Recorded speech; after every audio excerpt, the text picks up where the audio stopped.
예.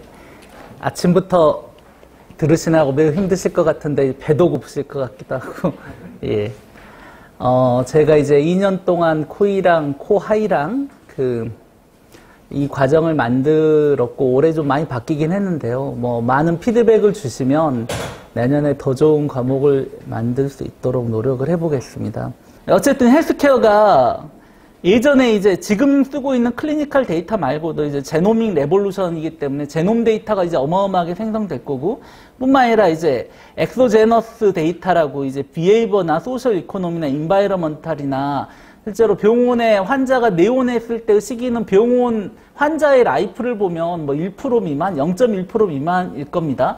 실제로 환자가 약 먹고 뭐 열이 나는지, 뭐 소화가 안 되는지, 뭐 이런 것도 집에서는 알 수 있지만 여태까지는 이제 계측을 못 해봤는데, 여태까지 IoT 디바이스나 뭐 여러 가지 하이퍼 커넥티비티 때문에 환자의 엑소제너스 정보를 우리가 얻을 수 있다면 환자를 좀 더 잘 볼 수 있고, 거기서 생성되는 정보가 한 60%쯤 될 거다 라는 야심찬 기획으로 이제 IBM이 이제 왓슨이나 헬스케어를 준비하고 있었고요. IBM 장표에서 가져온 건데요.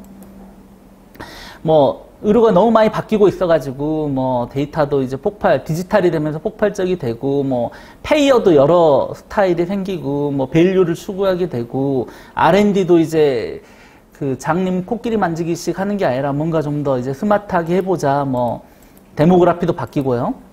그래서 이런 게 이제 오포티너티라고 이제 IBM이 생각한 게, 이제 실제로 의료에서 쓸데없이 하고 있는 이그잼이나 이미징이나 뭐 온콜로지의 베리에이션이나 뭐 다양한 의료 사기나 이런 것들을 인공지능이나 디지털 ICT 기술을 이용해서 혁명을 하면 새로운 차액이 생길 거고, 그 차액이 광고 시장에서 이미 성공한 적이 있죠. 페이스북이나 구글이 메일이나 이런 건 다 공짜로 쓰게 하고 광고를 팔아먹고 있잖아요. 개인의 정보들을 사다가. 그래서 구글에 뭘 검색하면 페이스북에 광고가 뜹니다. 구글 데이터를 실시간으로 사서 페이스북에 광고를 하고 있거든요. 그래서 이제 이런 이제 게임의 룰을 바꿔가지고 기존의 아날로그 광고 시장들이 다 죽으면서 이제 디지털, 뭐 모바일 광고를 이렇게 다 넘어가듯이 의료 이제 프랙티스나 뭐 약이나 이런 걸 바꿀 수는 없겠지만, 의료에 이런 이제 ICT가 들어가서 코스트 다운을 해줄 수 있는, 뭐 예를 들어 유통을 단순하게 해준다든지, 뭐 환자를 더 엄밀하게 셀렉션해서 뭐 의사 맞춤형, 환자 맞춤형 뭐 이런 식의 프리시즌 메디슨을 뭐 해본다든지, 뭐 쓸데없이 약을 적게, 뭐 비싼 약 적게 먹게 해본다든지, 뭐 여러 가지 전략이 있을 수 있는데, 이제 그런 시장이 있을 거다 라고 했다가 이제 IBM은 망했고요. 항상 처음에 한 사람들이 망하고요. 두 번째 이제 제대로 준비한 애들, 뭐 지멘스 뭐 이런 애들이 지금 막 방향은 맞다고 생각하는 것 같아요. 내가 보기에. 그래서 열심히 하고 있습니다. 그래서 내부적으로는.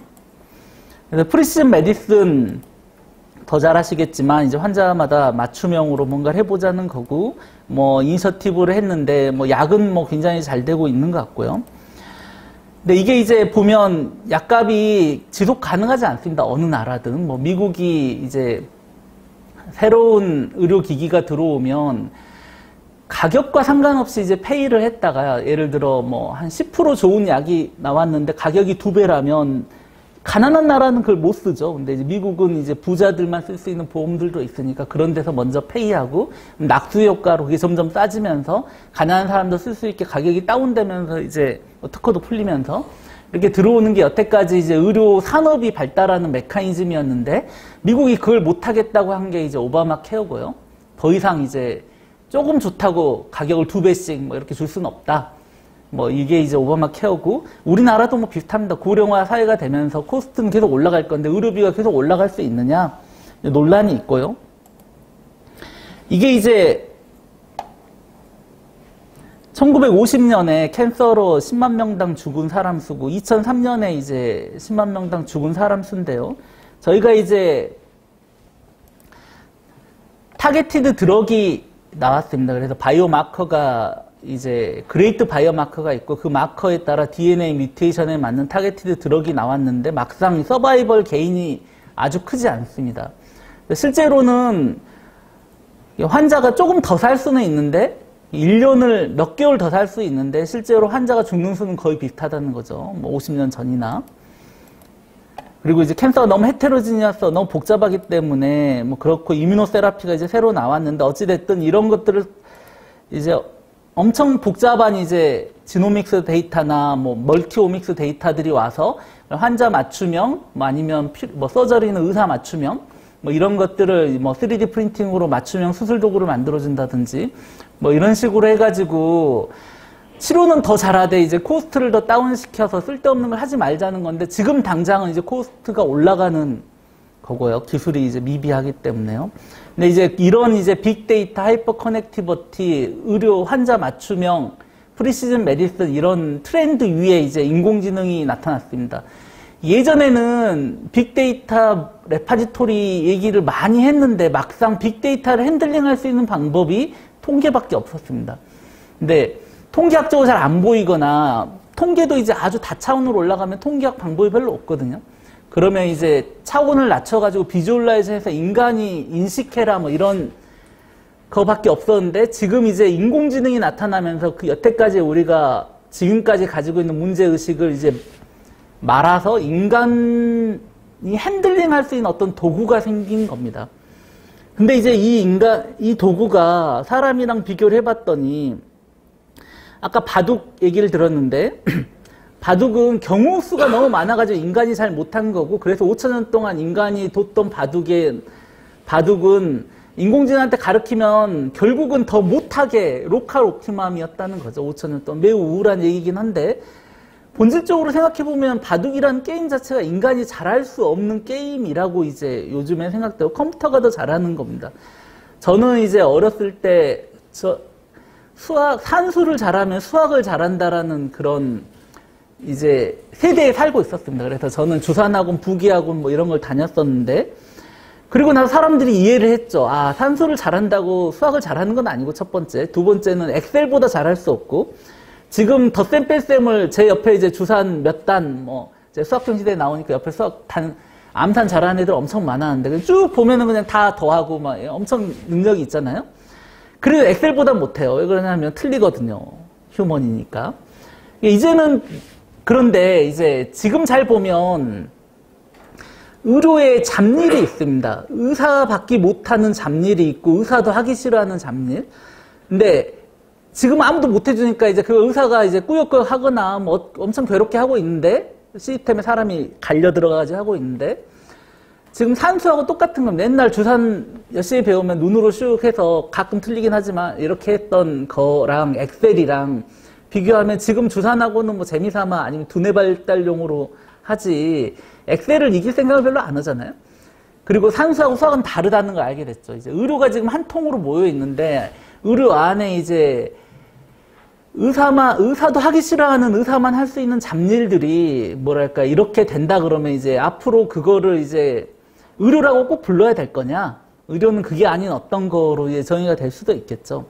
그래서 어쨌든 바둑 문제가 충격을 많이 주긴 했는데 바둑은 굉장히 딥마인드가 엄청 똑똑한 거는 맞고요. 이제 정말 충격을 주고 싶었던 것 같고 그래서 이제 많은 문제가 생겼습니다. 이게 이제 인간의 기보를 배워가지고 자기들끼리 200만 번 정도 두는 리인포스먼트 러닝을 하면 이게 이제 기력을 평가하는 정량 지표인데요. 이렇게 세츄레이션 되는데 사람에게 안 배우면 처음에는 이제 떨어지지만 결국은 더 좋은 바둑 두는 애가 나옵니다. 이게 굉장히 페인풀한 얘기긴 한데 인간이 이런 이제 콤비너토리얼 문제, 경우수가 너무 많아가지고 정말 더 좋은 바둑 경우수가 너무 많으니까 이제 위험한 건 못 둬보고 그리고 이제 여러 판 둬봐야 결국 아는 건데 그런 지적인 거를 5,000년 동안 이제 인간이 하루에 한 판씩 둬가지고 기억도 잘 못하고 스승한테 넘어갈 때 이제 유실되고 뭐 이런 것들 때문에 만든 이제 지식을 기반으로 학습에서 나온 게 이제 이거라는 거죠. 이게 처음 시작점이 좀 인간이 하는 바운더리에 컴파인 돼 있고 이것 때문에 시작점을 좀 잘못 잡았기 때문에 아예 너를 준 거보다 맨 땅에 찾아봐라고 하는 거보다 룰만 주고 시작점이 굉장히 많고요. 근데 아까 했지만 개가 다른 겁니다. 이거는 아이디얼 개, 닫혀있는 개라고 흔히들 얘기하는데 이거는 그 바둑판 안에 외부가 전혀 영향을 안 줘요. 예를 들어 환자가만 하더라도 병원에 온다고 뭐 병원 치료만 받는 것도 아니고 한의원도 가고 혼자 운동도 하고 밥도 먹기도 했다가 안 먹기도 했다 약도 뭐 까먹고 안 먹고 이런 개가 아닌 거죠. 그리고 날씨하고도 또 달라요. 날씨는 날씨 그 자체의 복잡계 시스템이거든요. 그래서 날씨는 어떤 예측을 우리가 하기가 어려워요. 실제로 개의 특성상. 그러니까 이제 의료가 어느 개냐 뭐 그 사이에 있겠죠. 그래서 약간은 열려있는 개고 완전히 열려있는 개는 아니고 완전히 닫혀있는 개도 아니라는 거죠. 그래서 이제 인공지능이 뭔가 해볼 수 있고 사람이 또 잘해왔던 거고 여태까지요. 그래서 이제 이게 이제 근데 인공지능은 개파가 여러 개입니다. 아주 히스토릭한 거고 요즘 인공지능이 윈터였다가 갑자기 이제 뜨면서 이제 문제가 됐는데 유전체 우리가 이제 DNA가 뮤테이션하고 크로스오버하고 이런 거 시어리를 이용해 가지고 유전학을 유전학을 하는 에볼루셔너리 학파가 있고요. 뭐 애널로저 뭐 이런 학파도 있고 베이시안이 확률을 기반으로 해서 사전 확률, 사후 확률 예측해서 하는 거고 이거는 언서턴티를 핸들링할 수 있기 때문에 의학이 좀 잘 맞아요. 근데 생각보다 많이 발전하지 않는 이유가 지금 이게 딥러닝이라고 하는 커넥셔니즘이 너무 잘 되기 때문에 일단 그리고 이제 그중에 일부가 베이시안을 가져다 어떻게든 써보려고 하지만 이거 자체도 지금 해보면 이제 거의 인간만큼 하거나 뭐 문제도 많지만 그리고 이제 IBM 마스는 이제 룰 베이스로 이제 하는 건데 이것도 굉장히 장단이 있습니다. 이건 만들기 굉장히 어려워요. 룰이 전부 다 인티그리티가 있어야 돼요. 이 A는 B고 B는 C고 뭐 C는 D고 뭐 이런 걸 쭉 하면 A는 Z고 A는 무한대고 뭐 이런 게 쫙 나오게 하는 인퍼런스 엔진들을 만들 수 있는데 그 안에 논리적으로 모순이 있으면 엔진이 파이어가 되지 않아서 이 룰을 머신이 학습할 수 있는 인티그리티가 있는 룰을 만드는 게 의학에서 의학 자체는 컨트라딕터리 하잖아요. 그 자체에서. 그래서 이걸 만드는 게 이제 MSK-CC의 그 온콜로지스트가 5년 동안 IBM이랑 만들어서 이제 만든 게 이제 IBM 마슨이고 그리고 나서 이제 너무 과시를 한 거죠. 내가 보기에 그 자체는 엄청난 거고 이거의 장점은 인공지능이 디시전했으면 이유가 나와요. 내가 왜 이걸 판독을 했고 그 차면은 그거의 레퍼런스 논문이나 근거를 내가 쭉 따라가 볼 수 있고 이게 이해 가능한 거예요. 3단 논법 같은 식으로 인간이. 그래서 완전히 익스플레이너블 해요. 얘는.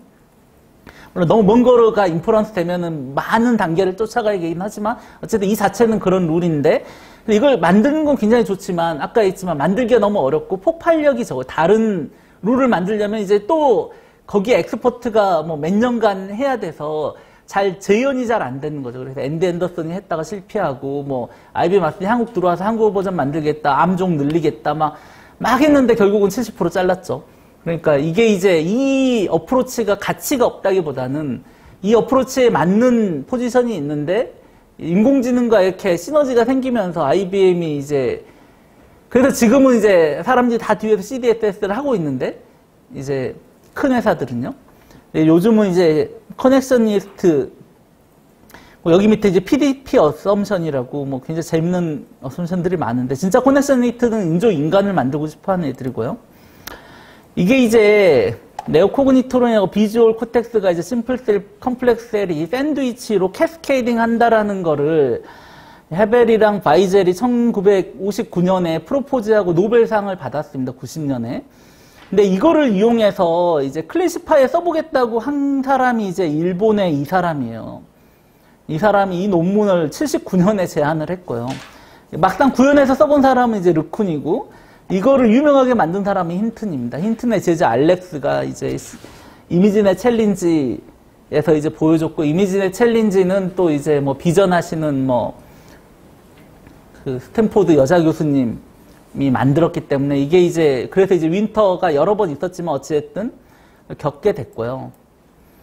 그래서 이제 이게 이제 아까 얘기한 그 네오코그니트론하고 똑같은 게 이제 컨볼루션과 맥스풀링이 샌드위치로 2레이어 정도만 들어가면 뭐 컨볼루션 이렇게 하는 거고 맥스풀링 이렇게 하는 건데요.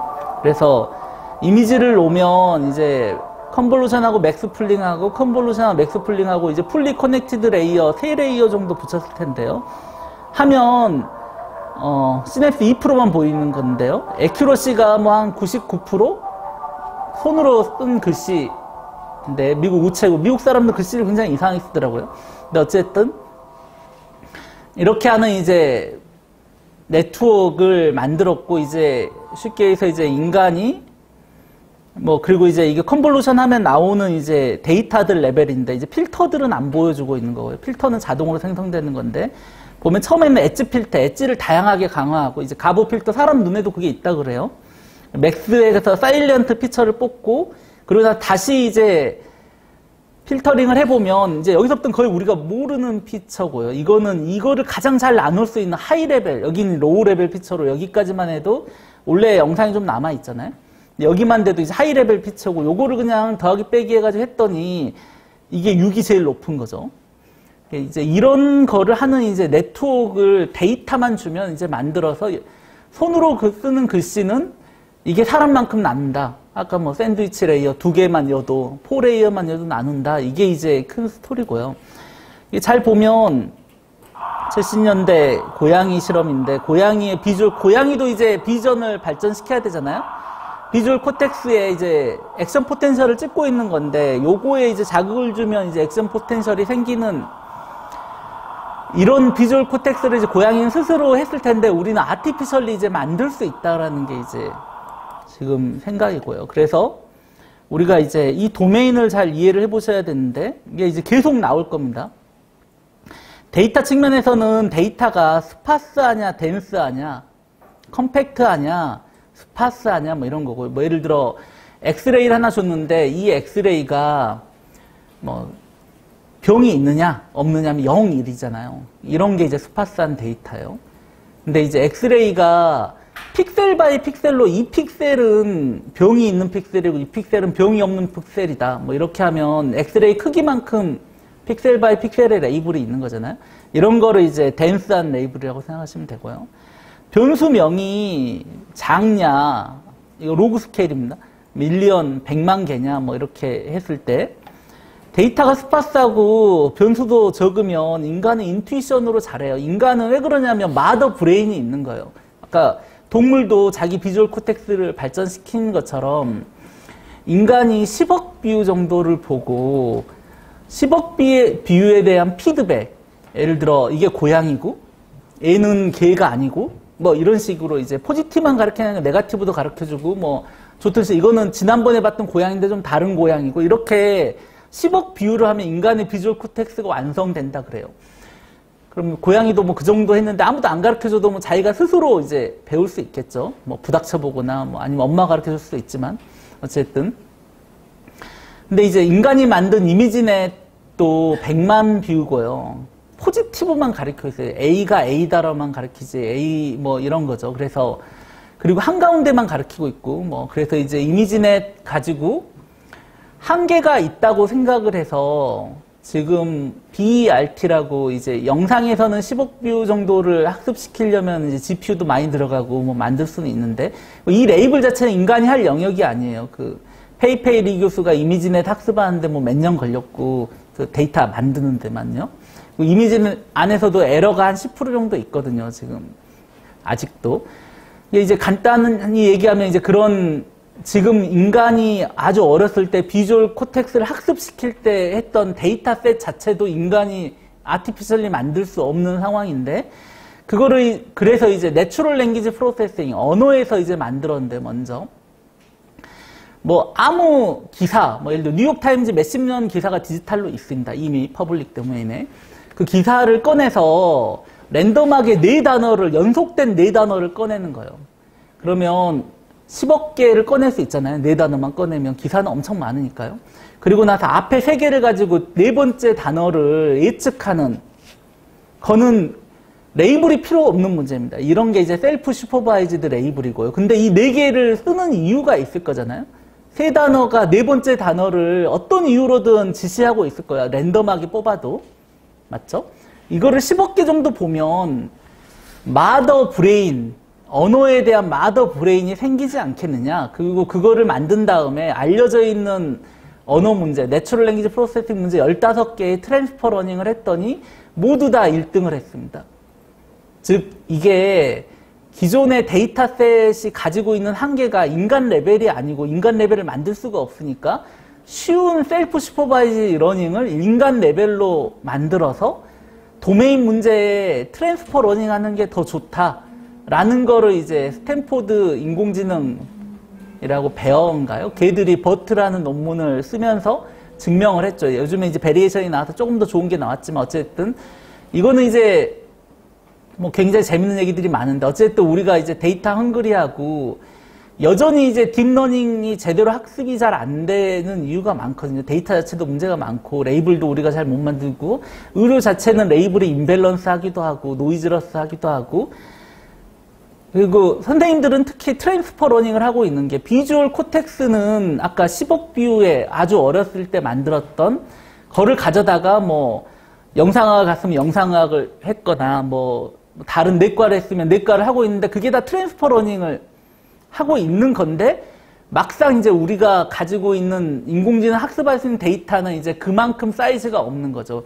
근데 어쨌든 언어는 이제 그렇게 했고 그 메디컬 버트가 있습니다. 그래서 EMR 데이터에서 버트 레벨을 만들어 가지고 해서 그걸 가지고 트랜스퍼 러닝하면 더 잘 될 거라고 뭐 사람들이 이런 거 엄청 빨리 이해해요. 2018년에 나온 논문인데 메디컬 버트 바로 공개되고 그거 가지고 이제 이것저것 하고 있는 거죠. 어쨌든 뭐 재밌는 얘기는 많은데 여태까지 우리가 알고 있는 이런 메소돌로지 위에 이게 로그 스케일이니까 면적 훨씬 더 클 수도 있는데 요만큼을 이제 딥러닝이 더 합니다. 요만큼을. 근데 요걸 하면서 이제 의미가 굉장히 많이 바뀐 게 예전에 요것들은 데이터의 이제 컴플리트니스는 또 다른 얘기고 데이터 엔수도 중요한데 빅데이터가 옛날에 없었잖아요. 근데 빅데이터가 생겼고 그리고 그 다음에 새로운 메소드가 나오면서 옛날에 이제 못 풀던 문제나 컴퓨터가 아직도 못 푸는 이런 문제 빼고 요 안에 풀었던 문제들은 전부 다 딥러닝으로 리비지트를 해볼 필요가 있습니다. 데이터가 늘어난 거랑 뉴 메소드로. 그럼 어떤 문제는 오버피팅 하는 문제일 수도 있고 어떤 문제는 뭐 새로운 인공지능이 필요할 수도 있는데 지금 어떤 문제들보다 데이터만 많으면 이제 아웃퍼폼 한다, 뭐 사람만큼 한다라는 게 이제 여러 방식으로 이제 증명돼 있고 그 중에 하입도 많고요. 그 중에 몇몇은 아까 얘기했지만 적어도 근데 잘 보시면 이게 네오코그니트론에서 시작했기 때문에 인간의 레코그니션을 대신하는 거지 언더스탠딩이나 뭐 메모리나 뭐 러닝 인간도 이제 러닝 하지만 어쨌든 고차원적인 브레인을 하는 건 아니다고 생각합니다. 그것도 이제 지금 계속 연구하고 있고요. 제너럴 인텔리전스라고. 지금 당장은 이제 레코그니션, 소리, 뭐 그다음에 시그널, 비전, 뭐 이런 것들을 사람이 아까 의사도 하기 싫어하는 잡일 중에 이제 그런 것들이 있을 수 있죠. 누군가 제발 찾아주면 나는 맞냐 틀리지만 해도 뭐 이제 그런 식으로 리포지셔닝 할 수 있잖아요. 이게 워낙 잘하면. 근데 이제 지금은 아까 하입도 많고 뭐 여러 가지 이유 때문에 인공지능이 과피팅하는 것도 아직 제대로 해결이 안 됐고 의학의 임밸런스 문제 해결 안 돼서 하나하나 해결을 해야 되지만 어쨌든 그것만 가지고도 지금 당장 의학을 바꿀 수 있겠다라고 이제 생각하는 사람들이 있고 아니다. 지금 나는 아티피셜 인간을 만들어야 돼. 지금 기술들은 조금 있으면 다 안 쓸 거고 지금 인공지능이 매우 빠르게 아까 뭐 바뀌고 있거든요. 아까 버트 같은 개념이 나오면 기존 기술 아무도 안 써요. 그러니 너무 현격한 격차가 나니까요. 그러니까 뭐 그렇게 해서 지금까지 있는 걸 가지고 지금 당장 의료에 적용해보고 싶은 사람, 이 사람들은 데이터 때문에 하는 경우가 많고요. 메소드를 계속 발전시키고 싶은 사람, 그리고 완전히 새로운 세상을 열고 싶은 사람, 이렇게 여러 가지 스타일이 있고요. 근데 여전히 문제가 N이에요. 데이터가 아주 많지 않아요. 실제로 뉴욕타임즈 기사를 가져다가 무한히 뽑아가지고 학습하고 트랜스퍼 러닝 할 수도 있는데, 그게 항상 되느냐? 진짜 데이터가 작으면 기존의 머신러닝이 더 좋을 수도 있고요. 데이터가 어느 정도 이상 돼야 되는데, 여기는 이제 건 바이 건으로 다 해봐야 되고요. 근데 이런 식으로 셀프 슈퍼바이 러닝을 대량으로 해서 막 트랜스퍼 러닝 하면 이것도 이제 바뀌는 겁니다. 고전적으로는 이렇고요. 그래서 지금 가지고 있는 문제가 N이 충분하냐? 정보량이 어떠냐, 컴팩트하냐, 문제 파라미터 수는 얼마냐, 내가 쓸 네트워크는 얼마냐, 이런 걸 가지고 일단은 뭘 할 건지, 아니면 대량의 셀프 트랜스퍼 러닝을 할 수 있는 마더 브레인이 있고 그게 공개되어 있느냐, 이런 게 굉장히 중요합니다. 만들려면은 회사를 차리셔야 됩니다. 컴퓨터가 엄청 필요합니다. 정확히 얘기하면. 그래서 이제 그런 셀프 슈퍼바이 러닝이나 이렇게 가버리면 뭐 누군가가 이제 아주 큰 회사가 해서 이렇게 던져주거나 뭐 아주 큰 기관에서 해가지고 던져주거나 해야 되는 거고요. 그게 되면 이제 많은 문제가 더 잘 풀릴 가능성이 있고요. 그래서 어찌됐든 세상이 바뀌었습니다. 그래가지고 나 대신에 뭔가 하려고 그러면 이제 옛날에는 소프트 프로그램을 짰어야 되는데 그게 이제 하드웨어를 타고 있으면 로봇이고 뭐 그런데 그 소스 코드 프로그램 짜는 게 한 줄 짜면 버그가 10개쯤 나오고 하나 뭐 안 된 걸 되게 만들면 그 전에 된 거 10개가 안 되게 되고 뭐 이런 문제가 생깁니다. 짜보신 분들은 다 아실 수 있는데요. 이게 이제 인간이 디터미니스틱하게 뭔가 해결하려고 하면 인간이 머릿속에 모든 분포나 이런 다 이해할 수 없기 때문에 그리고 분포의 본질 자체가 이제 그런 특성이 있는데 그러면 방법이 있죠. 통계를 하는 겁니다. 통계를. 근데 통계를 하면 이제 구는 잘 돼요. 근데 이제 개인으로 떨어지고 우리가 바이오마커나 이제 의학이 진짜 쓰려 그러면 군간의 차이는 뭐 그냥 이제 학문을 하기 위해서 하는 거고 이제 환자에 쓰려 그러면 이제 스페시픽하게 나와야 되는데 그런 레벨로는 이제 통계는 잘 안 되고 그래서 통계로 주가 예측해가지고 돈 벌기 굉장히 어렵거든요. 그래서 그럼 이제 데이터 사이언스가 나왔으니까 데이터 사이언스를 해야 되는데 데이터 사이언스의 본질은 데이터 퀄러티고 데이터가 이제 새로운 소스 코드라고 하고 데이터의 퀄러티가 중요한데 생각보다 이게 병원이 데이터가 많이 있다 그러고 여기 지금 쓰고 있는 데이터가 굉장히 좋다라고 생각을 하지만 그렇지 않습니다. 실제로 인공지능이 원하는 거는 더 하이 퀄러티일 수도 있고 누가 그런 인간이 만든 데이터는 결국 한계가 있을 수 있습니다. 아까 셀프 슈퍼바이 러닝을 이렇게 단어 4개를 찾아가지고 하는 거 아주 간단한 그 옆에 있는 단어가 레이블이라는 거잖아요. 사람이 연달아 쓰는 거 자체가 레이블이라는 거는 뭐 틀리기가 어렵잖아요. 뭐 도치도 있고 뭐 이럴 수 있지만 한 10억 개쯤 뽑아 놓으면 대부분 순접일 거고 어쨌든 뭐 그런 막강한 레이블을 뽑을 수 있으면 그 레이블을 가지고 대량으로 학습하거나 뭐 하여간 뭐 그런 거고요. 예를 들어 이런 걸 하더라도 사람이 이니셜을 그리면 2번 그리면 틀립니다. 한 90%, 95%는 맞더라도 바운더리 똑같은 거 2번 그리기 굉장히 어렵습니다. 어쨌든 이게 이제 떼돈을 벌 거다. 광고 시장 대비 의료 시장이 한 다 50배 좀 큰데 광고 시장을 아날로그에서 디지털로 만들면서 회사가 2개가 생겼죠. 구글하고 페이스북. 그러니까 헬스케어도 뭐 그만큼은 안 되지만 ICT로 바꾸고 디지털로 가면 페이스북이나 구글만큼 많이 챌린지가 있지 않겠냐. 그래서 이제 뭐 그리고 이제 인공지능 자체는 어마어마하게 빨리 발전하고 있고요. 그래서 돈이 엄청나게 들어오고 있고 이제 항상 돈은 이제 이름이 붙어 있으면 세상을 바꿉니다. 그래서 딥마인드도 이제 구글이 6천억인가 쏴줬기 때문에 우리나라에 와서 그 바둑 쇼도 하고 그래서 이제 뭐 덕분에 이제 우리나라가 충격을 먼저 받게 됐지만 그래서 어쨌든 많은 돈들이 이제 의료 특히 인공지능, 디지털 헬스케어, DNA 레볼루션에 들어와 있어서 뭐 좋든 싫든 이 회사는 자기 존재 증명을 해야 되는 거니까 뭐 열심히 할 거고요. 그래서 이제 FDA 승인도 많이 나고 이제 뭐 IDX DR은 의사가 없이 이제 이 디시전을 뭐 스크리닝 디시전이고 매우 리미티드한 상황에서만 쓸 수 있는 아시다시피 이게 과피팅 돼 있기 때문에 하지만 그렇게 이제 FDA가 내주고 있는 상황이고요. 근데 미국은 소송이 있습니다. 그래서 수가 있기 때문에 이걸 해도 이렇게 내줘도 의사 커미티에서만 써요. 이 회사 자체가 그렇게 팔아요. 안과 의사 체인에서만 쓰고 그런 식으로 아무한테나 팔면 그 의사가 이거 믿고 했는데 당뇨 놓치고 그러면 바로 소송 걸리고 그러면 회사의 징벌적 뭐 이렇게 걸리면 미국은 망하잖아요. 그러니까 이제 미국은 이미 이제 그런 시스템이 잘 돼 있어서 이렇게 공격적으로 인허가를 내줘도 능력 있으면 해라. FDA 입장이 이런 거죠. 그리고 나중에 소송으로 막아라. 뭐 이런 입장인데 우리나라는 이제 그러니까 뭔가 하나만 잘못해도 이제 뭐 손가락이 안 되니까 이제 우리나라는 공격적으로 인허가가 나가지도 않고 뭐 여러 가지 문제가 있습니다. 어쨌든 뭐 이런 건 이유가 다 달라서 그런 거고요. 그래서 어쨌든 환자가 병원에 오기 전에는 알 수가 없잖아요. 내추럴 파퓰레이션도 연구하면 좋지만 어쨌든 환자가 병원에 와서 진단 루프를 돌고 치료 루프를 가고 치료 진단 루프를 도는데요. 이 앞쪽은 이제 인공지능이 해야 될 게 이제 디텍션, 세그멘테이션, 클래시피케이션, 뒤쪽은 트리트먼트, CDSS 같은 거죠. 트리트먼트를 레코멘데이션 해주고 트리트먼트 프리딕션을 하고 예측이 훨씬 더 어렵습니다. 아까 얘기했지만 복잡하게 과거 데이터를 가지고 미래를 예측하면 현재만 인공지능은 학습을 해요. 그게 만약에 주식이나 뭐 이런 날씨라면. 근데 환자는 해봐야 될 것 같아요. 환자는 될 수도 있고요.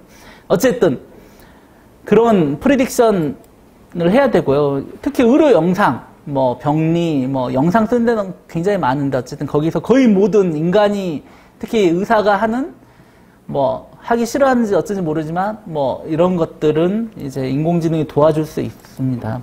그래서 이제 패러다임이 바뀌었고요. 옛날에는 이제 병원이 약이나 의료기기를 만드는 데가 아니잖아요. 이미 회사나 이런 데 잘 만들어 오면 이걸 어떻게 쓰면 좋겠는지 임상 연구를 하거나 그 연구를 기반으로 환자를 치료하는 데인데 어쨌든 그것 때문에 난리지나 데이터가 쌓이잖아요, 병원에. 그러면 그 자체가 인공지능이 디바이스로 만들어서 의사 선생님의 아바타를 만들 수 있는 포텐셜이 생겼어요. 그러면 이제 뭐 저희 병원 선생님들 중에 그런 선생님들이 많더라고요. 이게 나의 분신을 만들어가지고 아니면 펠로우의 분신을 만들어가지고 근데 의료에 써보면 진짜 좋겠다.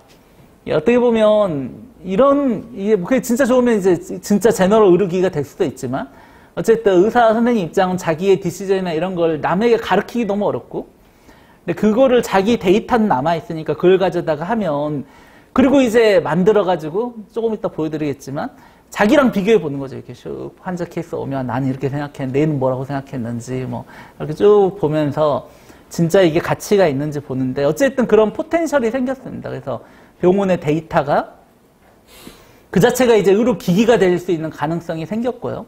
물론 이제 문제도 많습니다만 그래서 이제 많은 데 적용이 될 거고 베러 디시전에 도움이 될 거고요. 뭐 온콜로지가 대표적인 거고 방향은 맞았다. 뭐 인디비주얼 리스크 프리딕션, 뭐 페이션트 매니지먼트, 뭐 약 제대로 먹고 있느냐, 뭐 챗봇, 뭐 지금 우리나라는 뭐 3분 진료기 때문에 환자가 궁금해도 뭐 쫓겨나듯이 나가게 되는데 챗봇으로 해서 간단한 건 다 걸러주고 진짜 필요한 것만 의사를 연결해 준다든지 뭔가 인텔리전스가 있으면 좋겠지만 이것도 이제 말이 많습니다. 일단 의료법 위반이고 우리나라에선.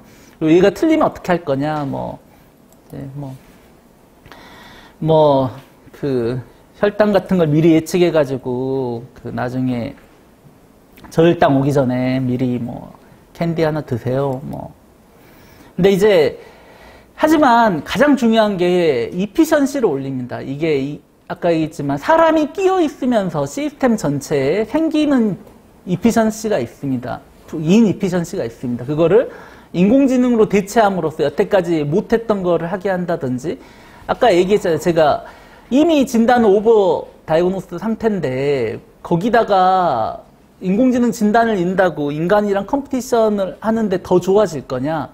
근데 예를 들어 아예 인간이 못하는 거를 인공지능은 어쨌든 밥도 안 먹고 1년 365일 어텐티브 하니까 인간은 이제 그런 거에 약하잖아요. 뭐 24시간 리얼타임 모니터링을 한다든지 그런 예전에는 못했던 거를 인공지능을 시켜가지고 하는 것들은 저는 가치가 있을 것 같아요. 지금 못하고 있는 건데 들어오는 거니까 인공지능이. 그거 아니면 이제 인간이 시스템에 이제 끼어 있으니까 생기는 언스테빌러티를 줄이는 질관리라고 흔히 얘기되는 그래서 질관리 습관을 이제 주겠다는 게 심평원 입장인 것 같고요. 근데 어쨌든 이 전체가 이제 이피션시를 올릴 거라는 거죠. 인공지능이 그런 인이피션트한 부분을 끼워서 뭐 도움을 주든 뭐 대체를 하든 아니면 새로운 비즈니스를 만들든 그래서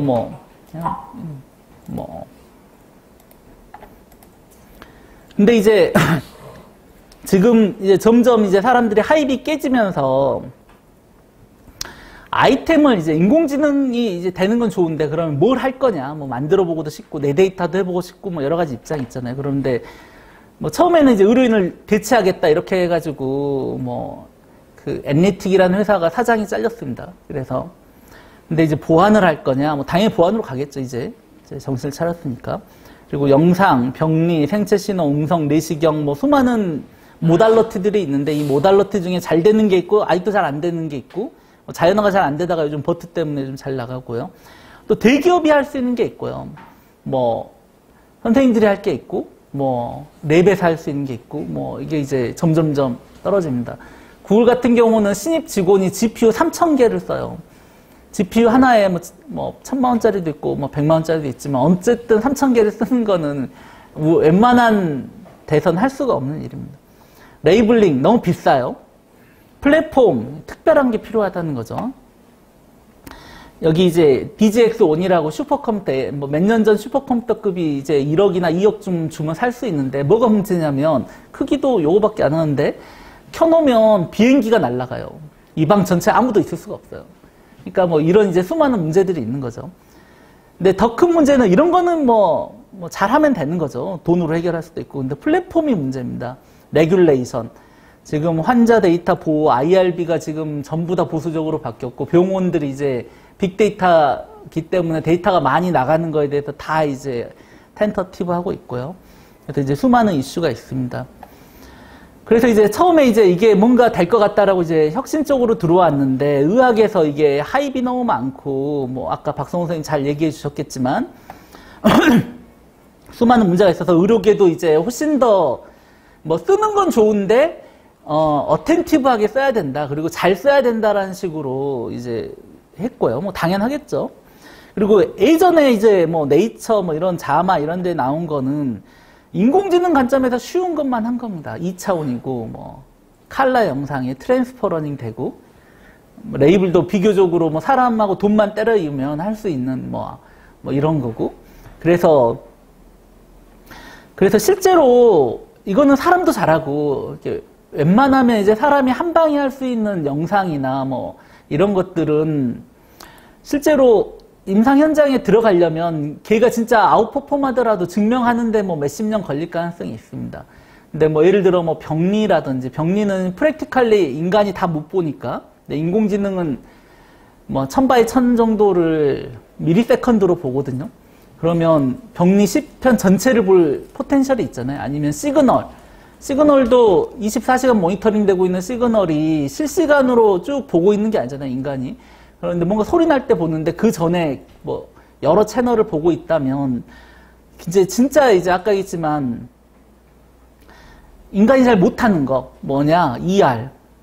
응급실에서 이제 생기는 문제들, 중환자실에 생기는 문제들이 실제로 보면 이제 저희 병원만 해도 응급의학과 선생님이 응급 영상의학 하시는 선생님이 뭐 24시간 스탠바이 한다지만 실제로는 근무 시간만 따지면 전체의 30%고 물론 이 바깥쪽에는 환자가 잘 안 오지만 응급한 환자가 오면 미국은 인도 의사가 판독하고요. 이게 경제 수준인 거죠. 우리나라는 이제 현장에 의사 선생님이 알아서 디시전 하거나 정말 안 되면 뭐 전화하는데 뭐 이런 건데 이제 이런 오프 시간에 어떻게 할 거냐. 뿐만 아니라 수술장 병리, 수술장에서 잘랐는데 인시전 라인이 조직이 걸렸냐. 그러면 환자 마취 상태에 서전은 이제 가만히 있고 병리과 의사는 실시간으로 판독을 해야 되는데 20분 안에 뭐 이 병리 퀄리티도 염색을 제대로 못하니까 떨어지고 뭐 이게 이제 저희 병원 마취과 선생님들이 수술장에서 보는 시그널이라는데요. 이런 게 그냥 실시간으로 동시에 여러 채널에서 막 나오면 인간이 어텐션을 뭐 미리세컨드로 막 해야 되는데 그게 굉장히 어려운 거죠.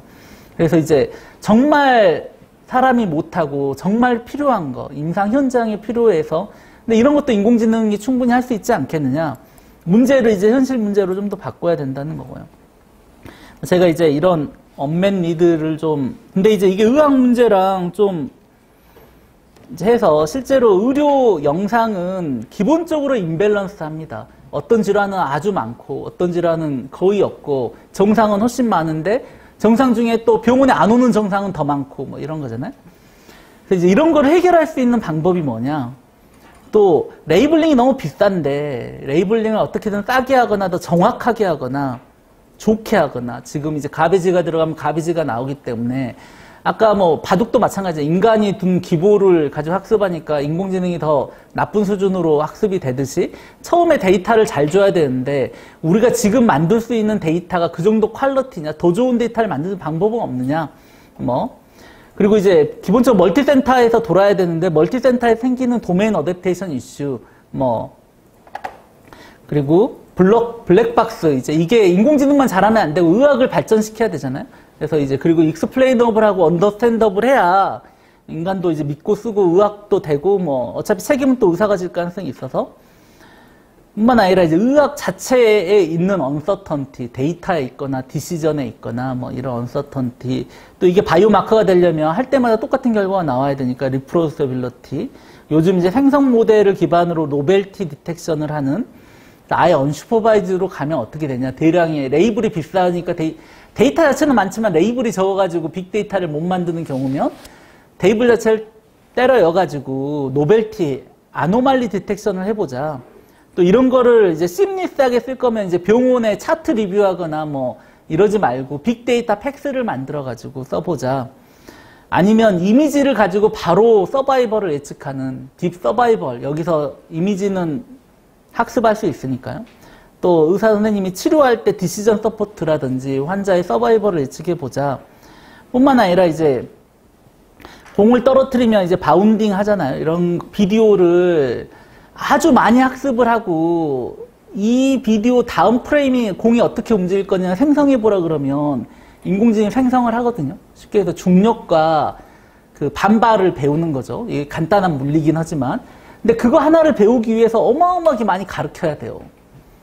근데 우리 다 알고 있잖아요. 굳이 아는 걸 가르칠 필요가 있느냐. 좀 우리가 이미 패소피지올로지 다 알고 뭐 그러면 그거부터 해서 그 다음 거 어려운 것만 가르치면 데이터 좀 더 적게 줘도 되지 않겠느냐. 뭐 피직스 인듀스 머신러닝인데요.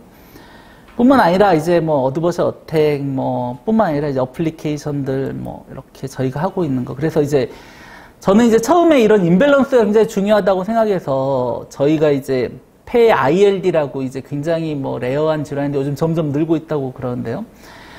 의사 선생님이 폐 중에 로브당 하나만 이제 로브당 여러 개 찍으면 이제 인터 릴레이션이 너무 강해지니까 로브당 하나씩 해가지고 100개씩 정상 ROI, GGO, 글라운드 글래스 오페트라 민유리가 이제 해서 갈아가지고 보는 듯한 느낌이 있는 거 100개, 콘솔리데이션 100개, 뭐 레티클러 오페스티라고 뭐 사각형처럼 보이는 엠피제마는 폐 실질이 이제 터져 나가가지고 이제 공기로 바뀌고 있는 녀석이고요.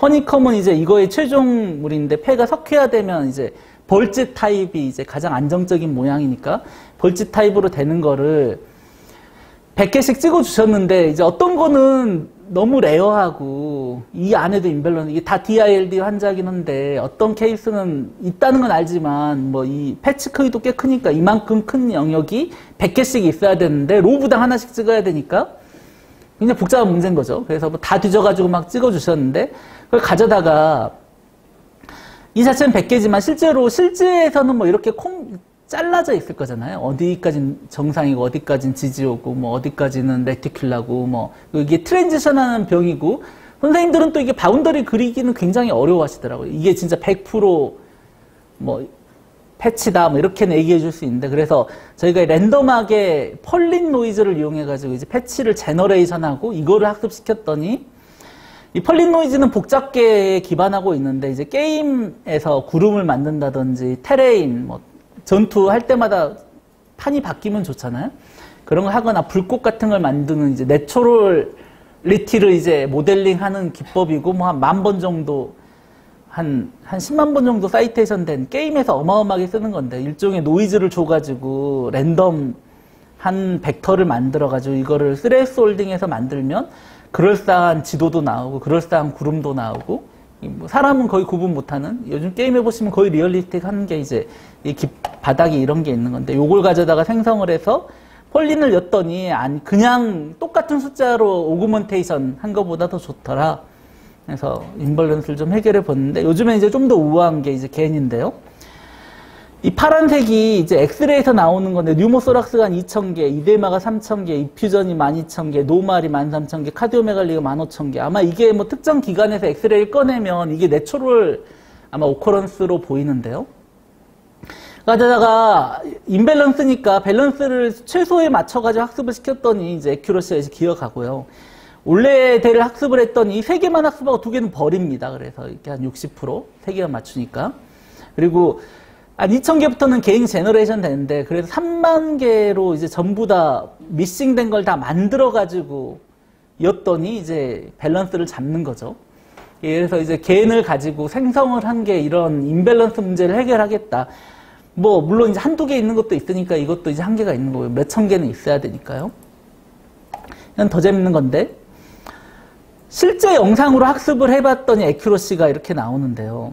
이거를 아티피셜하게 생성해가지고 학습을 했더니 애큐러시 드랍이 마지널하다, 뭐 한 3% 떨어진다, 뭐 이런 거거든요. 그래서 환자의 프라이버시가 이슈가 있잖아요. 환자 데이터를 직접 쓰면. 그거는 이제 뭐 상업 목적으로는 못 쓰고, 연구 목적으로 쓸 때도 뭐 다 동의받아야 되는데, 레트로스펙티브 데이터 동의받기 굉장히 어렵고, 그래서 환자의 데이터를 가져다가 생성을 해가지고 가짜 데이터를 만든 다음에 거기서 레이블 해가지고 애큐러시를 내도 별로 차이가 없다. 뭐 이런 연구죠. 쉽게 얘기해서. 이제 저희도 이제 체스트에서 다양한 질환을 이제 의사가 그려보고 위크 레이블도 해보고 슈퍼바이드 레이블, 스트롱 레이블도 해보고 학습도 해보고 그러는데요.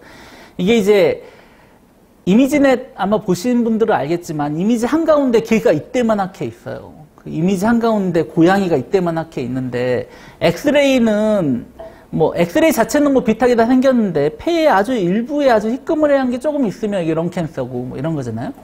그래서 이 서치 스페이스가 너무 넓고 질환의 그런 거가 이미지넷보다 훨씬 어려운 문제라 바로 학습이 안 돼요.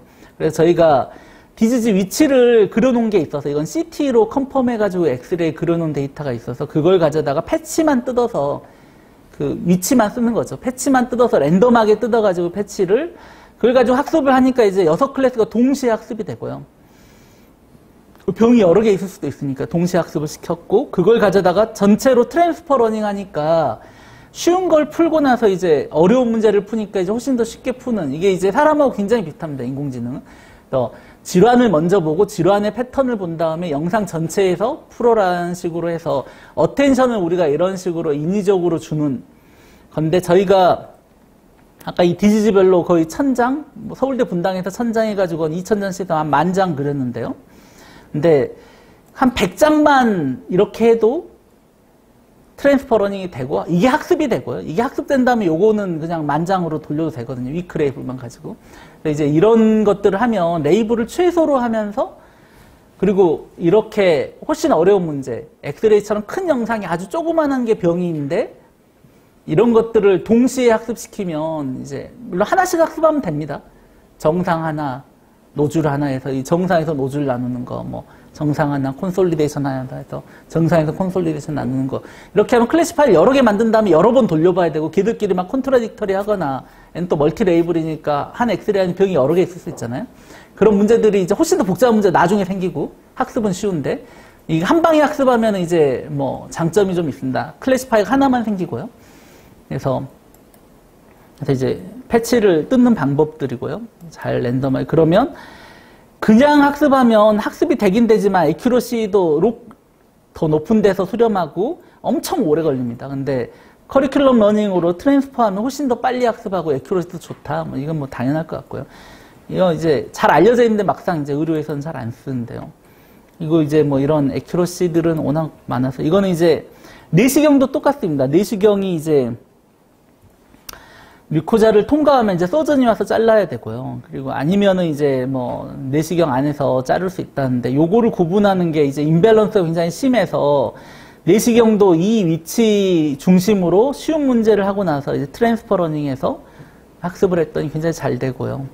뭐 내시경은 또 이제 버추얼 콜로노스코피라고 CT에서 가상 내시경을 만들면 CT는 뎁스를 CT에서 레이를 쏴보면 깊이를 알 수 있으니까 실제 내시경에서 CT 내시경화 해가지고 실제 내시경의 깊이를 CT의 깊이 생성 모듈을 가지고 이제 발라서 하면 노즐이 앞에 있는 거냐 뒤에 있는 거냐 얼마나 멀리 떨어져 있냐를 이제 인공지능한테 알려줄 수 있고 이걸 알면 더 애큐러시가 높아진다 뭐 이런 논문들이 많이 나오고 있습니다. 이런 식으로 인공지능이 도메인을 막 넘어가는데 하다못해 자동차 게임 있잖아요. 자동차 게임에서 마음대로 게임하던 장면을 인공지능이 학습하면 자율차가 더 잘 움직이고요. 뭐 이런 식으로 막 도메인 데이터를 아티피셜리 학습했는데 우리가 보기에는 장난감이지만 인공지능은 이제 그걸 가져다가 현실 문제를 풀어도 이제 잘 된다는 이런 연구들도 굉장히 많이 하고 있습니다. YRM 넘어가고요. 이걸 근데 이제 시멘틱 세그멘테이션처럼 이렇게 파셜 레프렉토미에 렁 파렌키마, 아테리 베인, 유레타, RCC, 뭐 시스트 이거를 다 그리면 한 6시간 걸린다 그러더라고요. 필름 섹션에서. 그러니까 이제 이 레이블을 뭐 몇십 개는 그려야 되는데 이게 인공지능 학습하려고 인간이 갈려 들어가는 거잖아요. 똑같이 트레이닝에. 이거를 좀 더 쉽게 할 수 없겠느냐. 그리고 인간이 이렇게 그린 게 꼭 맞느냐. 왜 그러냐면 인간이 많이 그린다고 한 번 똑같은 걸 그리면 인간 자체가 가지고 있는 언서턴티 때문에 선을 똑같이 못 그리고 뭐 이렇기 때문에 할 때마다 조금씩 다르게 그리게 되잖아요. 그래서 이제 저희 생각은 처음에 이게 이제 지금 알려져 있는 시멘틱 세그멘테이션 네트워크들이고요. 여러 가지 로스들이 있는데 뭐 그런 넘어가고 저희 생각은 이제 처음에 이제 사람이 그려놓은 건데 이거를 아주 최소로 막 10개, 20개만 가지고 학습을 하면 학습이 되거든요. 학습이 되고 나서 이 학습된 모델을 가지고 나머지 20개를 테스트한 다음에 틀린 거를 고치는 겁니다, 사람이. 그러면 적어도 인공지능이 그린 부분은 굉장히 정확하게 그리고 사람이 고칠 일이 거의 없으니까 이거는 100%고요. 사람이 고친 부분만 이제 언서턴티가 있겠죠. 이렇게 이터러티브하게, 인크리멘탈하게, 액티브 러닝을 프로그레시브하게 하면 애큐러시가 더 올라가고 훨씬 더 좋은 데이터가 나오는 거 아니냐. 이제 이런 것들을 저희가 증명하고 있고요. 그리고 이제 또 영상학과 선생님 빼고는 이제 단층 영상을 따로 배워야 되잖아요. 영상학과 선생님이 이제 이걸 하니까 이걸 가지고 머릿속에 3차원 그리는 게 아주 쉬울 텐데. 근데 그 대부분의 이제 영상의학이 아니신 분은 그로스 아나토미가 더 편하고 환자한테 설명해 주고 환자한테는 뭐 단층 영상 배우라고 할 수 있는 것도 아니니까 옛날에도 이제 손으로 다 그리면 할 수 있었지만 지금 인공지능이 미리세컨드 단위로 이걸 그려줘요. 사람만큼. 그러니까 이제 완전히 다른 세상이 될 수 있지. 학습만 할 수 있다면 서지컬 이미징 그로스 아나토미가 전자동으로 생길 수 있고 이게 되면 얼마 전에 이제 란셋 온콜로지의 GBM 종양 볼륨메트리를 해서 치료했을 때 종양이 어떻게 변하고 이런 걸 쭉 해가지고 종양 볼륨메트리 팔로우업을 했더니 뭐 훨씬 뭐 치료 효과도 할 수 있고 재발도 할 수 있고 뭐 이런 논문들이 막 나오고 있는데 이런 걸 하면 이제 우리가 이런 볼륨메트리나 뭐 옛날에 쓰고 싶었는데 이제 사람이 일일이 손으로 그려야 되거나 뭐 이런 게 더 커가지고 못 썼던 것들을 이제 인공지능이 그려주면 이제 쓸 수 있는 포텐셜이 됐고요. 이게 이제 데카슬론 챌린지라고 10개의 장기를 동시에 세그멘테이션 하는 가장 좋은 네트워크이 뭐냐고 이제 작년에 했던 건데 이제 저희가 2등을 했고요. 1등은 이 챌린지 홀더들인데 DKFZ라고 워낙 잘하는 그룹이고요. 어쨌든 저희가 이제 에어웨이 세그멘테이션을 세계 최초로 했는데 딥러닝 기반으로 그래서 이제 한 8.8짜리 저널에 실렸는데 이게 굉장히 히스토리가 길어요. 에어웨이가 이제 폐의 인플라메이션 마커여가지고 이제 기관지에 이제 뭐 균이 들어오면 염증 반응이 이제 기도에 생겨서 기도의 두께가 이제 일종의 마커인데 옛날에는 뭐 엑스레이를 빔 프로젝션 해가지고 모는 종이 위에 올려놓고 세셨다 그러더라고요. 손으로 사람이. 근데 이거를 전자동으로 이제 인공지능이 뽑으려 그러면 이제 에어웨이는 프랙탈로 브랜치하고 있기 때문에 저희가 방사선사보다 한번 그려보라고 했더니 일주일 걸리더라고요. 그리는 게. 근데 문제는 사람이 손으로 그리기 때문에 루멘만 그렸는데도 100% 못 그려서 조금씩 오일이 들어오고 이걸 지우는데도 또 일주일 걸리고 지우는 게 또 맞느냐 지우면서 또 다른 게 들어올 거잖아요. 이 네이블 자체를 만드는 게 거의 불가능했어요. 그래서 저희가 에어웨이를 영상 처리를 이용해가지고 파서블 에어웨이를 다 뽑은 다음에 점을 찍어가지고 그 에어웨이 블락, 끊어진 에어웨이 블락을 다 연결하는 프로그램을 만들었어요. 레이블링 소프트웨어. 이게 이제 대단한 거죠. 그리고 나서 우리가 100명을 점을 1시간에서 2시간 찍어서 눈에 보이는 모든 거를 찍어가지고 데이터를 만든 거예요. 그 데이터를 만든 다음에 그 데이터, 그러면 이제 사람이 그리도 다 못 찍어요. 뭐 프로그램이 못 찾든, 뭐 사람이 귀찮아서 못 찍든, 뭐. 근데 어쨌든 그래도 지금 우리가 만들어 볼 수 있는 세그멘테이션 중에 제일 좋은 레이블을 만들고 그리고 나서 그 레이블에 엑시얼 3장을 꺼내가지고 윗장, 아랫장, 가운데장이 이렇게 있는 거에 센터점 그리고 코로날, 사지탈 3장을 꺼내가지고 이거의 센터점은 트루 에어웨이다. 그리고 랜덤하게 폐의 다른 부분을 꺼내서 이거는 트루 에어웨이가 아니다. 이렇게 가르쳤거든요. 픽셀 파일, 픽셀로 해서 이게 이 센터점이 트루 에어웨이냐 아니냐로 이렇게 가르쳤더니 실제로 이게 1시간 동안 사람이 점 찍어가지고 만든 데이터인데 이 하얀 게 인공지능이 그린 건데요. 사람보다 조금씩 더 뽑습니다.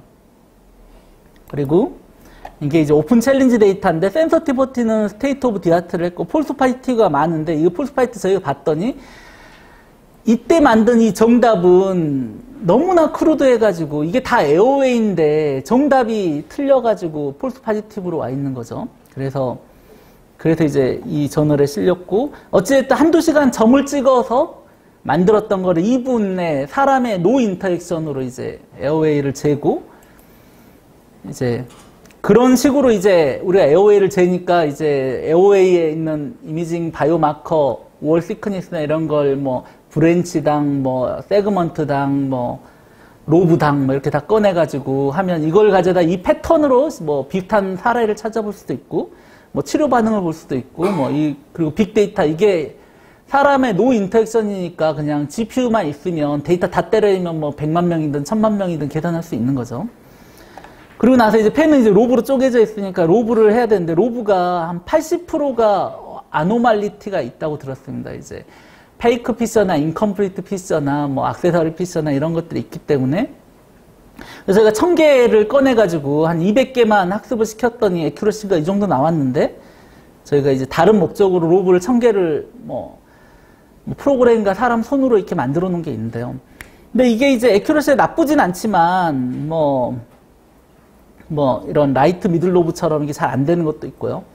그래서 이제 이런 걸 더 개선해 보기 위해서 우리가 1000개를 다 해봤는데 애큐러시가 안 올라가요. 이게 이제 아까 했지만 이게 200개로 세츄레이션 되는 문제냐 아니면 학습 방법을 바꾸면 더 좋아질 거냐 뭐 예를 들어 컴플리트 피처만 가진 로브를 먼저 학습시키고 인컴플리트를 가르치는 식으로 커리큘럼 방식으로 좀 가르치면 이게 바뀔 거냐 전 매우 궁금하거든요. 그래서 이제 시스파인도 그냥 꺼내는 건 쉽지만 이렇게 리레이블해서 세퍼레이션하고 뭐 이러면 몇 번째 뼈고 뭐 이런 거 하고 그러면 뭐 재일 수도 있고 몇 번째 뼈에서 할 수도 있고 뭐 이런 것들을 이제 하거나 이제 멀티볼륨 이제 멀티올간 세그멘테이션 뭐 5mm 데이터라 크루드하긴 하지만 어쨌든 이런 거를 여태까지는 볼륨을 재주지 않았는데 인공지능이 한 번 학습되면 뭐 약간 틀릴 수는 있지만 사람도 어차피 뭐 이런 루틴 옥에서 뭐 아주 열심히 그릴 수가 없기 때문에 그거를 이제 GPU만 있으면 그리고 트레이닝하는 데는 오래 걸리는데 테스트하는 데는 한 장이 미리세컨드로 하거든요. 그러니까 뭐 100장이면 뭐 1초 안에 하는 거고요. 뭐 이렇게 되는 겁니다. 그래서 이렇게 되면 이제 볼륨을 이제 마음대로 붙이거나 마음대로 쓸 수 있는 시기가 됐고 뭐 그게 이제 나중에 로봇에 붙든 뭐 선생님들 뭐 치료 반응에 붙든 뭐 어딘가에 이제 붙어서 이제 들어갈 수 있는 거죠. 근데 이제 이런 것도 있습니다. 췌장이 세그멘테이션이 제일 어려운 장기인데요. 우리병원 췌장 데이터랑 이제 NIH가 공개해준 췌장 데이터가 있는데 일단 이 사람은 뚱뚱합니다. 이렇게 똑같은 침대 위에 누워 있는데도요. 훨씬 더 뚱뚱하고 엑스레이 찍는 프로토콜도 다르고 조영제 들어간 프로토콜도 다르고 그래서 우리 걸로 학습하고 NIH로 하면 애큐러시가 팍팍 떨어집니다. 이렇게. 그래서 이거를 도메인 어댑티브하게 이 두 개의 차이를 극복하도록 학습시키는 게 이제 키인 거고요. 이런 식으로 학습하면 같은 췌장이니까 뭐 이렇게 학습을 하거나 아니면 제너럴 세그멘테이션을 만들어 트랜스퍼러닝을 하는 게 더 맞는지 뭐 이거는 이제 병리인데요. 신인식 거부 반응을 하기 위해서 이제 반프 크라이테리아를 내는데 이게 1000x1000 이미지 이뮤노 염색에서 뭐 C4D 포지티브 염색이 돼서 이제 갈색으로 이제 보이는 게 포지티브고 페리튜블라 카필러리가 염색이 안 된 게 네거티브인데 이제 포지티브가 몇 개 있고 네거티브는 실질적으로 의사도 세기가 어려워가지고 있냐 없냐 정도로 하는 크라이테리아가 있다고 들었는데요. 이거가 레코멘데이션이 미니멈 3개 이상 측정해라. 병리과 의사한테. 그럼 병리과 의사가 이거를 세는데 2시간이 걸린대요. 전체를 하는데. 그래서 이제 저희가 인공지능으로 이 조직 안에 어느 부분은 이제 읽을 수 있는 부분이 어느 부분은 읽을 수 없는 부분을 레이블을 해서 이걸 첫 번째 학습을 해가지고 이게 빨간 부분이 이제 읽을 수 있는 부분으로 인공지능이 이제 픽셀 바이 픽셀 1000 바이 1000으로 이제 뜯어가지고 학습한 거고요. 이 점 하나가 이게 1000 바이 1000이거든요. 얘는 몇 개 없지만 어쨌든 여기는 있는 거죠. 그래서 이렇게 학습을 한 다음에 요 하나 전체를 다 이렇게 센 다음에 이렇게 하면 사람이 세 군데 세는 것보다는 좀 더 러버스트하고 인간은 어차피 세 개밖에 못 세고 세 개만 세도 충분히 너무 시간이 오래 걸리는데 전체를 다 세고 하면 애큐러시가 사람만큼 이거 이제 그리는 데이터도 약간 문제가 있고 저희가 이제 실험을 여러 개를 했는데 200개는 사람이 그린 것만 썼고요. 그 200개로 학습이 된 다음에 나머지 200개는 인공지능이 먼저 그리고 사람이 고친 것만 해가지고 각각 애큐러시를 내보고 합쳐서도 내보고 그래서 이게 사람이 그린 거랑 인공지능이 먼저 그리고 사람이 고친 거랑 뭐 어느 게 더 데이터가 좋냐 거의 비슷하고 합치면 더 올라가고요. 데이터가 많아지면서. 그래서 이런 식의 어떤 데이터와 인공지능과 그 애큐러시와 그리고 이게 세 개 말고 전체를 다 인공지능이 이제 스크리닝 할 수 있으니까 그렇게 됐을 때 진짜 판단이 바뀌느냐? 판단이 바뀌는 게 몇 개 있다 그러더라고요. 그래서 이제 이런 식의 이제 새로운 이제 클리니컬 미닝을 찾아야 된다고 생각하고요. 그 말고도 이제 정말 하기 싫어하시는 게 많다고 그러시던데요. 특히 서저리 쪽은. 뭐, 척추 수술하는데 뭐 점 찍어서 뭐 계산하는 게 엄청 많다는데 이런 거 좀 제발 좀 해달라 그래가지고 이렇게 점 찍고 뭐 세팔로메트리에서 60개씩 찍는 게 있으시더라고요. 이런 거 찍고. 근데 보면 오차가 0.2mm예요. 이렇게 선생님들이 샤프 펜슬 0.7mm로 찍으시면 두 번 찍으면 0.7mm 오차 생길 수 있잖아요. 근데 어쨌든 인공지능은 0.2mm 뭐 0.8mm도 있지만 어쨌든 뿐만 아니라 선 그리고 뭐 이렇게 하면 볼륨메트리 뭐 옛날에 뭐 임프레션으로 알고 있고 뭐 이런 것들도 다 이제 정량하고 그러면 이거는 학습되면 어마어마하게 많은 데이터를 다 자동으로 돌릴 수 있고 그러면 이걸 가지고 뭐 비슷한 증례도 찾을 수 있고 뭐 새로운 빅데이터 분석도 해볼 수 있고 뭐 이거 3D 스캐너에서 점 찍거나 얼굴에서 점 찍거나 뭐 이런 것들도 해볼 수 있고요. 슈퍼 레졸루션. 이미지가 이제 얼마나 보여야 마음에 드느냐, 뭐 논란이 많긴 한데, 이미지 장비는 계속 이제 발전하다가 이제 거의 세츄레이션 되고 있는데요. 그래도 이제 더 발전하고, 더 빨리 찍고, 뭐 더 좋은 게 나오면 좋겠죠. 그래서 저희가 이제 CT 커널이, 이제 커널에 이제 샤프 커널이 걸리면 노이즈는 증폭하지만, 사람은 이제 디노이징을 아주 잘하면서 공간 해상력이 늘어나기 때문에 실제 판독은 그 샤프 커널을 곱해서 하고요. 실제 근데 영상 처리할 때는 이런 노이즈 처리가 어려우니까 스무딩 커널을 하는데 그냥 뭐 B10에서 B70, B70에서 B10 뭐 이렇게 왔다 갔다 하는데 B10에서 B70 가는 거는 렐러티블리 쉬운 문제예요. 샤프닝 커널을 곱하면 비슷하게 되거든요. 근데 B70에서 B10 가는 거나 뭐 이런 것들은 간단치 않아서 이 가운데 있는 영상들을 이제 액세서리 로스를 여가지고 이터러티브하게 학습시킨 다음에 실제로 가운데 걸 빼고 갔더니 바로 뭐 B10에서 70 가거나 70에서 B10 갔을 때 이제 그냥 가는 거랑 멀티로 가는 거랑 애큐러시가 다르고 이터러티브하게 학습되면서 가는 게 훨씬 더 잘 되더라. 학습도 잘 되고 뭐 이런 거라 커널 컨버전이 되고요. 커널 컨버전 되면 뭘 할 거냐. 영상을 가지고 레디오믹스 피처를 뽑아서 이 종양이 말리그넌스냐 비냐이냐는 걸 이제 미인이나 SD는 눈으로도 잘 보이는데 그 눈에 잘 안 보이는 세컨 모먼트 뭐 텍스처라든지 이런 것들을 가지고 이제 예측을 하면 더 볼 수 있다라는 논문이 이제 크게 보면 레디오믹스인데요. 그거를 그냥 하면 이렇게 레디오믹스의 CCC 이게 이제 이 피처가 얼마나 릴라이블한가를 보는 피처인데 이게 전부 다 이제 0에서 1까지 이제 스펙트럼 하죠. 근데 0.7 이상은 돼야 러버스트하다라고 생각하는데 커널 컨버전을 해서 맞추니까 이제 대부분 피처가 이제 우상향되면서 CCC가 올라가면서 이 레디오믹스의 러버스트니스가 생긴다. 이게 이제 KJR 레디올로지 양쪽에 실린 거고요. 저희 랩이 한 게. 뿐만 아니라 이제 MRI는 여전히 찍는 시간이 너무 오래 걸리는데 이제 컴프레스 센싱이라고 랜덤 샘플링 시어리를 기반으로 빨리 찍는 게 나오긴 했는데 이제 SNR에 아무래도 희생이 좀 있고요. 그래서 이제 이런 거라든지 뭐 이렇게 빨리 찍는 테크닉을 풀리 찍는 테크닉으로 학습시키면 좋을 것 같잖아요. 그래서 이제 그런 거를 저희가 여러 레벨에서 피처 레벨에서 로스를 맞춰가지고 학습을 했더니 디노이징이 됐는데 너무 이제 문대져가지고 선생님들 엄청 싫어하시더라고요.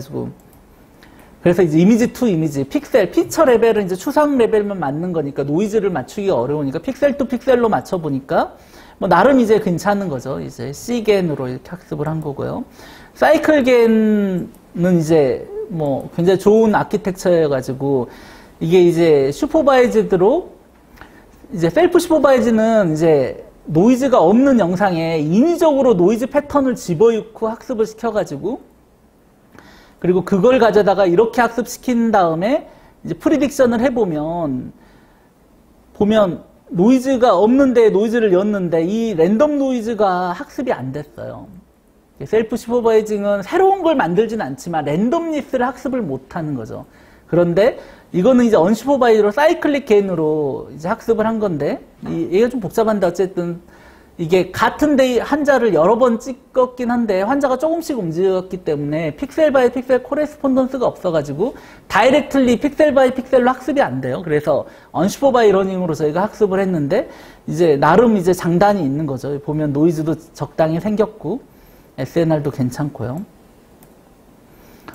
익스플레이너블 AI. 익스플레이너블 AI는 이제 애큐러시랑 익스플레이너빌리티 사이에 트레이드 오프가 이렇게 있는데요. 그래서 이제 이런 거를 인터프리터블한 걸 가운데 끼워가지고 하면서 애큐러시는 안 떨어뜨리면서 익스플레이너빌리티를 높이게 하는 게 이제 키고요. 그래서 이제 흔히들 얘기하는 게 이 사람이 립스틱을 칠했냐라고 학습시켜서 학습이 잘 됐는데 실제로 뭘 가지고 립스틱을 칠했냐 안 했냐를 보면 빨가면 빨갈수록 이것 때문에 립스틱을 칠했다고 보여주는 이게 어텐션 맵이라고 하는 건데요. 입술만 보는 게 아니라 눈도 보고 있죠. 눈에 이제 마스카라 화장을 보고 있는 건데 라고 생각하는데요. 그 이유는 이제 립스틱만 칠하지 않는다는 거죠. 대부분은 입술도 칠하면 눈도 화장을 하기 때문에 인공지능이 한테 그냥 이 얼굴은 립스틱을 칠했고 안 칠했고 해도 이런 컴파운딩이 같이 학습되는 거예요. 인공지능은 우리는 립스틱을 가르쳤다고 생각하지만 막상 인공지능은 자기 마음대로 배운 거죠. 근데 립스틱 액큐러시 충분히 나오고요. 그래서 심지어 입술을 뜯어버려도 립스틱을 칠했다고 생각해요, 얘는. 마스카라를 보고. 이게 이제 인공지능이 가지는 맹점이고 블랙박스 시어리고 의료에 들어왔을 때 이제 뭐 다른 문제가 생기겠죠. 그래서 그냥 애큐러시만 높다고 쓰면 안 된다는 거예요. 쉽게 얘기해서. 그래서 이제 이걸 잘해봐야 되는데 저희도 이제 엑스레이 그게 저희가 한 7,000장 그리고 분당 서울대가 뭐 이만큼 그리고 뭐 팔로우브로도 또 똑같은 환자를 일주일 안에 2번 뭐 ER에 들어와서 찍거나 뭐 이런 이유로 모으고 데이터를 해서 아주 복잡한 엑스레이, 여건 다 CT 컨펌드된 엑스레이라 애큐레시 레벨은 굉장히 높고요. 체스트 엑스레이로만 평가한 게 아니니까요. 그리고 나서 봤더니 이제 카디오메갈리를 우리가 해보려고 했는데 의사 선생님 레이블을 이렇게 그렸는데 그냥 위크 레이블로 이 영상은 카디오메갈리가 있고 아니고 뭐 이렇게 학습을 시키면 학습은 잘 되는데 실제 어텐션 맵을 보면 여기 수술 자국을 보고 있어요. 카디오메갈리가 레이블된 사람의 엑스레이는 수술 후 엑스레이는 대부분 수술 자국이 남아있기 때문에 이런 수술 와이어, 가슴을 열었다가 이제 꼬매는 와이어들이 페일리언트하고 그럼 인공지능 입장에서는 학습하기 훨씬 쉬워요. 이런 콘트라스트가 강한 부분들은. 그러니까 인공지능이 대부분 애들이 이렇게 있으니까 그냥 이걸 학습한 건데 실제로 이거는 이제 이걸 보면 안 되는 거죠. 심장을 보고 이제 폐 대비 심장의 크기가 충분히 커야 이제 이걸 봐야 되는데 실제로 저희가 데이터를 줄 때는 카디오메갈리 레이블이 돼 있는 엑스레이가 그냥 줬는데 아무 생각 없이 줬더니 70% 이상이 포스트옵 카디오메갈리가 들어가 있었던 거예요. 이걸 보고 나서 그래서 포스트옵 엑스레이를 다 버리고 프리옵 카디오메갈리만 찾아가지고 주니까 이제 거기는 어차피 없잖아요. 그러니까 보고 그리고 나서 이제 이런 게 있어도 잘 찾고 이게 이제 얼마나 이런 인터프리터블리티, 비주 이런 게 굉장히 중요하다는 겁니다. 그래서 이런 도구들을 만들어서 같이 써야 되고요. 얘가 진짜 이 데이터셋에 과피팅 돼 있는데 이 데이터셋에 어떤 바이어스가 있는 거를 인간이 다 알기가 어려워요. 처음에 이 엑스레이 뽑아주시는 선생님도 이거 카디오메갈리 맞아. 이거냐면 사람은 맹점이 있어서 심장이 크다는 것만 보니까 이 심장 앞에 뭐 디바이스가 있든 이거를 모든 데이터 뭐 몇천 개, 몇만 개가 들어가는데 그걸 다 케이스 리뷰하면서 의사가 인사이트를 갖기도 어렵고 어떻게 보면 당연한 건데 이걸 보니까 아, 이걸 보면 안 되는 거구나. 카디오메갈리 데이터는 이걸 주면 안 되는 거구나. 수술 전 프리오 카디오메갈리를 줘야 되는 거구나. 이런 거죠. 이렇게 어떻게 보면 당연한 건데 이런 실수를 하게 된다는 거죠. 아주 쉽게. 약간 립스틱처럼. 뿐만 아니라 이제 우리가 이제 6 클래스 그려놨으니까 인공지능이 픽셀 바이 픽셀로 이제 폐 안에 그려주면 좋을 것 같잖아요.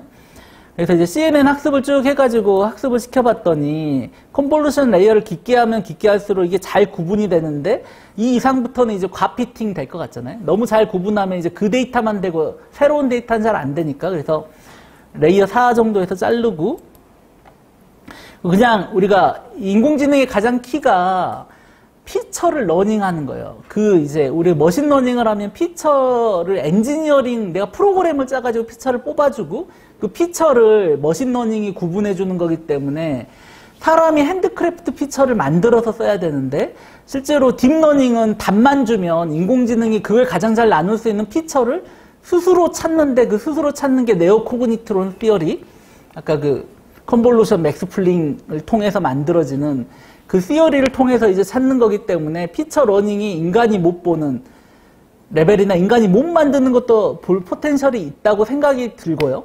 그래서 이제 똑같이 학습을 해보면 이제 이게 TSNE 맵이라고 이제 공간에다가 이제 클래스를 얼마나 잘 나누는데 이렇게 잘 떨어져 있으면 이 사이에 선을 그어가지고 나누는 거라고 생각하면 되는데 이게 잘 클러터링 될수록 하이 에큐러시를 반영해요. 직관적으로는. 근데 이제 인간이 만든 피처, SVM도 굉장히 좋은 클래시파이어거든요. 근데 피처 단에서 이제 좋지 않은 피처들로 매핑돼 있기 때문에 잣대를 쟀는데 잣대가 정확하지 않은 잣대면 잴 때마다 조금씩 바뀌고 뭐 성기고 그러면 인간이 측정할 때도 문제가 생기고 그런 것처럼 머신 학습을 똑같은 데이터하고요. 근데 머신 학습을 할 때 인공지능이 학습을 하면 4레이어만 해도 이렇게 훨씬 더 깔끔한 게 되는데 잘 보면 2개 있잖아요. 여기도 하나 있어요. 이거 뭐 여기 파란색도 약간 겹쳐 있잖아요. 뭐 여기 X도 있고. 그러니까 이게 이제 레이블이 잘못됐냐, 뭐 인공지능이 잘못 뽑았냐, 뭐 여러 가지 논란이 있을 수 있는데요. 뭐 어쨌든 데이터 안에 이제 뭐가 있는지 그리고 데이터 큐레이션 용도로도 저희가 써볼 수 있고요. 이거는 이제 노드에다가 어떤 걸 매핑하면 좋다는 건데 뭐 이런 인공지능도 디스인탱글링 가서 제가 설명을 드릴 텐데 어떤 이미지가 있을 때 이미지를 디스인탱글링해서 헤드가 어떻고 뭐 피드가 어떻고 토로서가 어떻고 이렇게 레이어를 하면 우리가 훨씬 더 언더스탠더블하고 그래서 어디를 보면 어떻게 되는지를 우리가 알 수 있겠죠. 딥마인드는 뭘 해도 네이처에 쓰는데 애들은 이제 안조 OCT를 가져다가 시멘틱 세그멘테이션을 해서 이렇게 세그멘테이션 한 다음에 이 환자를 클래시피케이션을 해서 어전트하게 래퍼할 거냐 아닐 거냐라고 학습을 시켰더니 더 정확하더라. 이 가운데 이제 시멘틱 세그멘테이션 데이터는 똑같은 건데요. 여기 이미 엔드 투 엔드면 이 영상 주고 래퍼할 거냐 이렇게 물어보는 건데요. 가운데 시멘틱 세그멘테이션을 줘가지고 이거를 이렇게 하고 나서 요 시멘틱 세그멘테이션으로 하니까 더 잘 애큐러시가 나오더라. 그러니까 첫 번째 메시지고 두 번째는 이 시멘틱 세그멘테이션을 하면서 사람이 볼 수 있게 됐잖아요. 어디가 무슨 레이어고 이게 뭐 망막, 각막, 망막, 하여간 뭐 뒤에 그 레이어에 어느 레이어가 뭔지가 되고 어디가 질환이 있는 거를 이렇게 시각화 시켜주니까 이게 비주얼 언더스탠더블한 익스플레이너블 AI라고 우겨가지고 이제 네이처 메디슨에 됐는데 뭐 전체적으로는 하여간 뭐 이상한 얘기죠. 언서턴티가 이제 랜덤 이펙트로 생기는 언서턴티가 있고 시스테믹 이펙트로 생기는 언서턴티가 이걸 쪼갤 수가 있어요. 그래가지고 인공지능 학습하면서요. 바이 찬스랑 시스테믹 언서턴티가 있는데 예를 들어 사람마다 종양을 그려보라 그러면 다 다르게 그리거든요. 특히 선생님들은.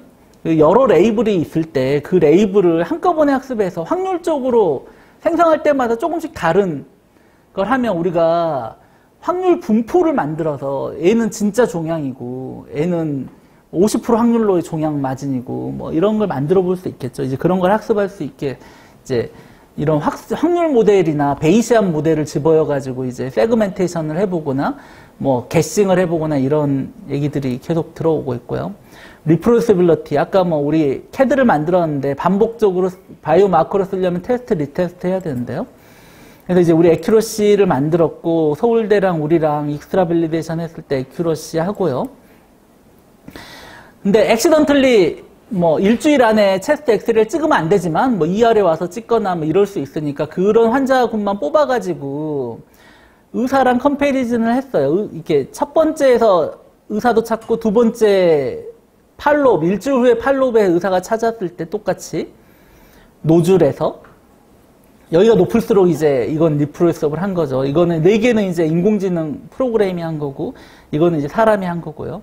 어떤 거는 뭐 컴패러블 하지만 어떤 거는, 근데 이제 의사 선생님은 이게 페어 데이터라고 무조건 100% 찾는다 그러는데 일단 페어인지 아닌지 안 가르쳐 주고 이제 한 거고요. 근데 엑스퍼트, 체스트, 레디올로지스트, 패컬티 레벨이 한 거고요.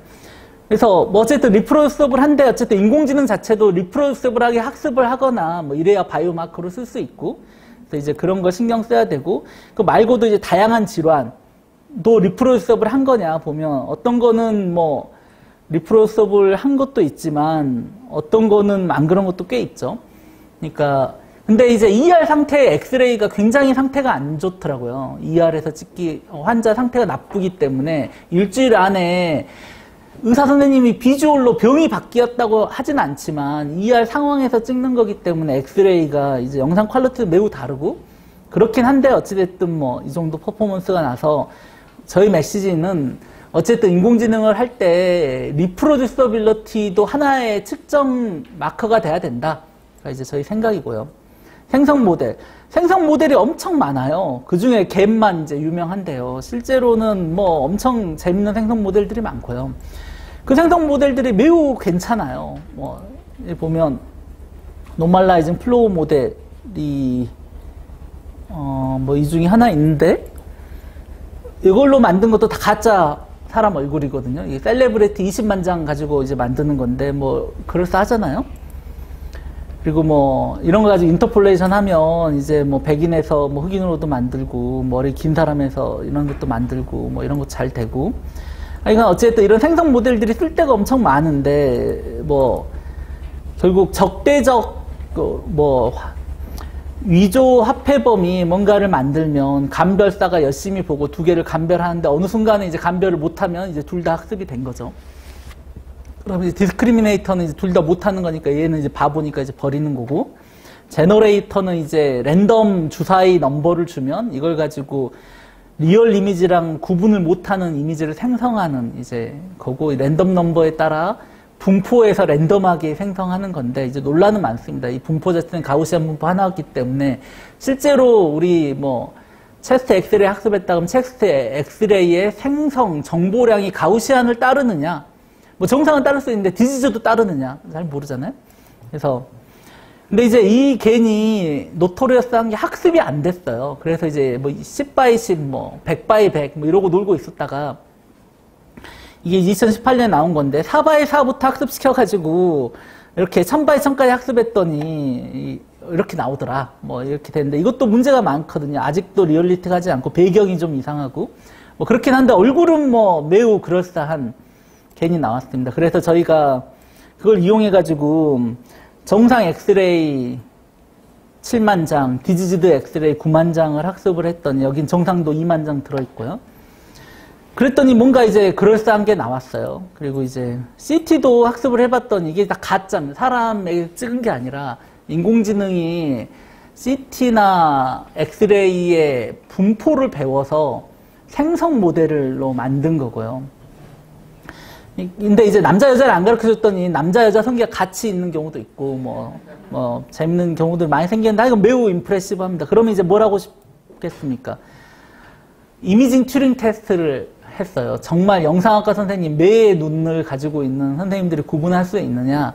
뭐 한 명 정도는 매우 센서티브하게 구분하는데 대부분은 구분을 못 하더라. 뭐 이게 이제 큰 스토리고요. 다른 인공지능은 구분할 수 있느냐? 그래서 이제 루닛이 체스트 엑스레이 올려놨기 때문에 거기다 던졌더니 생성한 거거든요. 찾아요. 그러니까 인공지능 입장에서 얘가 생성됐든 실제 환자든 별로 구분 안 한다는 거죠. 뭐 잘 학습한 걸 수도 있고 루닛이 정상을 던졌더니 정상도 이렇게 정상에서 꺼내면 무조건 정상일 거잖아요. 엑스레이가 정상만 때려서 학습했다고 이제 하니까요. 뭐 이렇게 되는 거죠. 그리고 나서 이제 할 수 있는 게 굉장히 재밌는 게 많습니다. 이게 학습이 되면 예를 들어 안경 쓴 남자에서 남자를 빼고 여자를 더하면 안경 쓴 여자가 나오는데 이 여자는 트레이닝 셋에 없는 거죠. 안경 쓴 여자는. 이거를 이제 레이턴트 스페이스 아리스메틱스라고 이 공간 안에 벡터 축들이 덧셈, 뺄셈, 곱셈 뭐 이런 게 된다는 뜻인데요. 그럼 하는 게 이제 TL 겐이고 뭐 보면 남자로 바꾸면 남자가 되고 여자로 바꾸면 여자가 되고 원래 이게 셀레브리티에는 이 피처가 다 있어요. 이 사람이 남자냐, 몇 살이냐, 뭐 웃고 있냐, 뭐 이런 피처가 있으니까 이럴 때 같이 컨디셔널하게 학습한 다음에 요거를 괜히 그 축을 찾아서 그 축으로 이렇게 인텐서티를 주면 이게 바뀌는 게 있는데 어쨌든 이걸 생성을 하면 요 스페이스, 아까 랜덤 스페이스를 레이턴트 스페이스라고 하는데 피지계는 512 벡터 스페이스, 가우시안 벡터 스페이스를 쓰는데 그 벡터 스페이스가 하일리 난리니어하게 인탱글링 돼 있다. 양자 꼬임 현상이라고 혹시 아실지 모르겠는데 양자가 하나, 두 개 양자를 뜯어가지고 아무리 멀리 갖다 놔도 얘를 돌리면 쟤가 돌아요. 그래서 이게 양자 꼬임 현상인데 그래 가지고 뭐 통신도 하려고 암호도 하려고 그러고 뭐 여러 개를 하는데 근데 이게 이제 뭐 메타포로 이게 꼬여 있기 때문에 이거를 꼬이지 않게 인간이 언더스탠더블 하겠다는 게 이제 디스인탱글링이고요. 레이턴트 스페이스를. 그래서 어떻게 하냐면 피지겐으로 디지즈가 있는 거를 생성을 하고요. 생성할 때 생기는 벡터가 512개의 벡터, 가우시안 벡터고 이 Z 레이턴트. CNN 클래시파이어가 이 영상을 받아다가 우리가 아까 학습해 놓은 게 있었잖아요. 6개 중에 하나의 레이블로 토해 주는 거죠. 클래시파이어. 그러면 Y 프리딕트죠. 그러면 이 Y 프리딕트랑 Z 레이턴트 사이에 코릴레이션을 보면 공간 안에 예를 들어 콘솔리데이션이 Z 레이턴스의 주로 어느 부분에 존재하고 있고 거기에 뭐 축은 있느냐 뭐 이런 거를 계산해 보면 디지즈의 시비어리티 축을 찾아볼 수 있겠죠.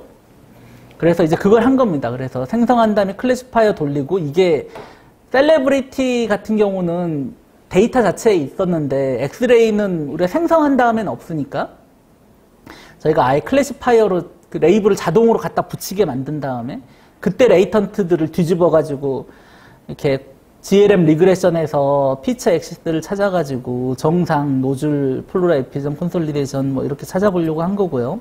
클래시파이어는 그때 썼던 걸 한 거고 뭐 피지겐 아키텍처 썼고 그래서 이제 보면 이게 M&I 스페이스처럼 이렇게 축을 찾으면 정상 센터 축이 이제 그 미인 스페이스의 센터라고 치고 특정 축이 이렇게 모여 있으면 여기로 가는 엑시스를 이렇게 찾고 엑시스를 직교화하면 이제 좀 더 이제 직교화가 되느냐를 봤는데 직교화는 매우 잘 됐고요. 같은 축은 없었다는 거죠. 같은 디지즈로. 그리고 실제로 3만 개를 생성을 한 다음에 멀티 디지즈니까 질환이 하나만 있는, 시그모이드가 0.99, 이렇게 9개, 6개의 질환 중에 하나를 찾는 건데, 하나만 있고 나머지는 다 빵인.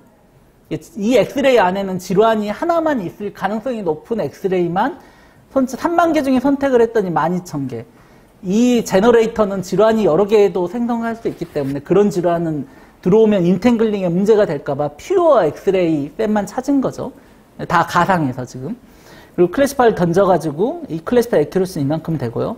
했더니 노말이 8,000개, 12,000개 중에 노즐이 400개, 콘솔린 400개, 인터셉 오페시티 200개, 플루라 이피전 2,000개, 뉴모소락스가 0개가 나왔어요. 근데 저희 트레이닝 셋이 디지즈가 9만 개, 정상이 2만 개 들어갔는데 이 디지즈 9만 개 안에 뉴모소락스가 몇 개 있냐고 봤더니 1,000개 정도 들어가 있더라고요. 근데 1,000개라도 3만 개를 학습이 제대로 3만 개를 만들었으면 레이쇼를 따졌을 때 좀 생겼어야 되는데 안 생기는 이유가 여기서 잘렸는지 아니면 모드 콜랩스라고 데이터가 너무 적은 거는 학습이 아예 안 될 수 있거든요. 뭐 그런 건지는 좀 더 우리가 분석을 해봐야 되지만 어쨌든 이건 안 됐고 이제 이런 것들은 아마 내추럴 분포, 이 개수의 디스크리펀시가 있잖아요. 이거는 아마 내추럴 분포거나 아니면 여기서 인터액션 했을 테니까 뭐 그랬을 거라고 생각을 하고 어쨌든 리그레션 한 다음에 디스인탱글링 했더니 센터 축부터 디지즈 축으로 이렇게 쭉 밀었더니 이게 처음에 요게 제로부터 시작해서 이 어떤 디지즈가 얼마냐의 라이클리후드 값이 계속 바뀌고 있는 건데요. 그리고 디지즈 맵도 이렇게 액션 맵들이 나오는데 이거를 가지고 이제 저희가 CNN 클래시파이 라이클리후드를 봤더니 처음에 0에서 0.9, 0.8, 0.9로 가고 이 의사가 이제 한 장씩 봤어요. 이 축으로 쭉 가는데 어떻게 됐냐 그랬더니 노말에서 콘솔리데이션은 마더레이트로 가고 인터스텔 오페스티는 노말 모더레이트로 가고 플루라 이피전 노말에서 시비어로 간다. 비주얼 스코링을 하셨고요. 그리고 이제 이거를 또 공간에다 찍어봤더니 또 플로라 이피전 2000개나 만들어졌으니까 뭐가 없냐고 봤더니 너무 이렇게 두 개가 디스팅트 하잖아요. 그래서 봤더니 이게 한쪽이 왼쪽 플로라 이피전, 오른쪽 플로라 이피전인 거예요. 이 공간 정보가 꼭 레이턴 스페이스 상에서 표현되지 않을 수도 있는데 어쨌든 얘는 이렇게 돼서 이 레프트 라이트를 쪼개서 학습을 시켰더니 레프트는 레프트만 만들고 뭐 라이트는 라이트만 만들고 뭐 당연하겠죠. 그리고 나서 이거를 레이저 벡터를 찾아서 쏴봤더니 양쪽 다 생기는 거죠. 즉 이거는 디지즈를 우리가 합성할 수 있고 원하는 디지즈, 예를 들어 플로라 이피전이 있으면서 어퍼롱에 노즐이 있는 엑스레이 케이스를 만들어줘.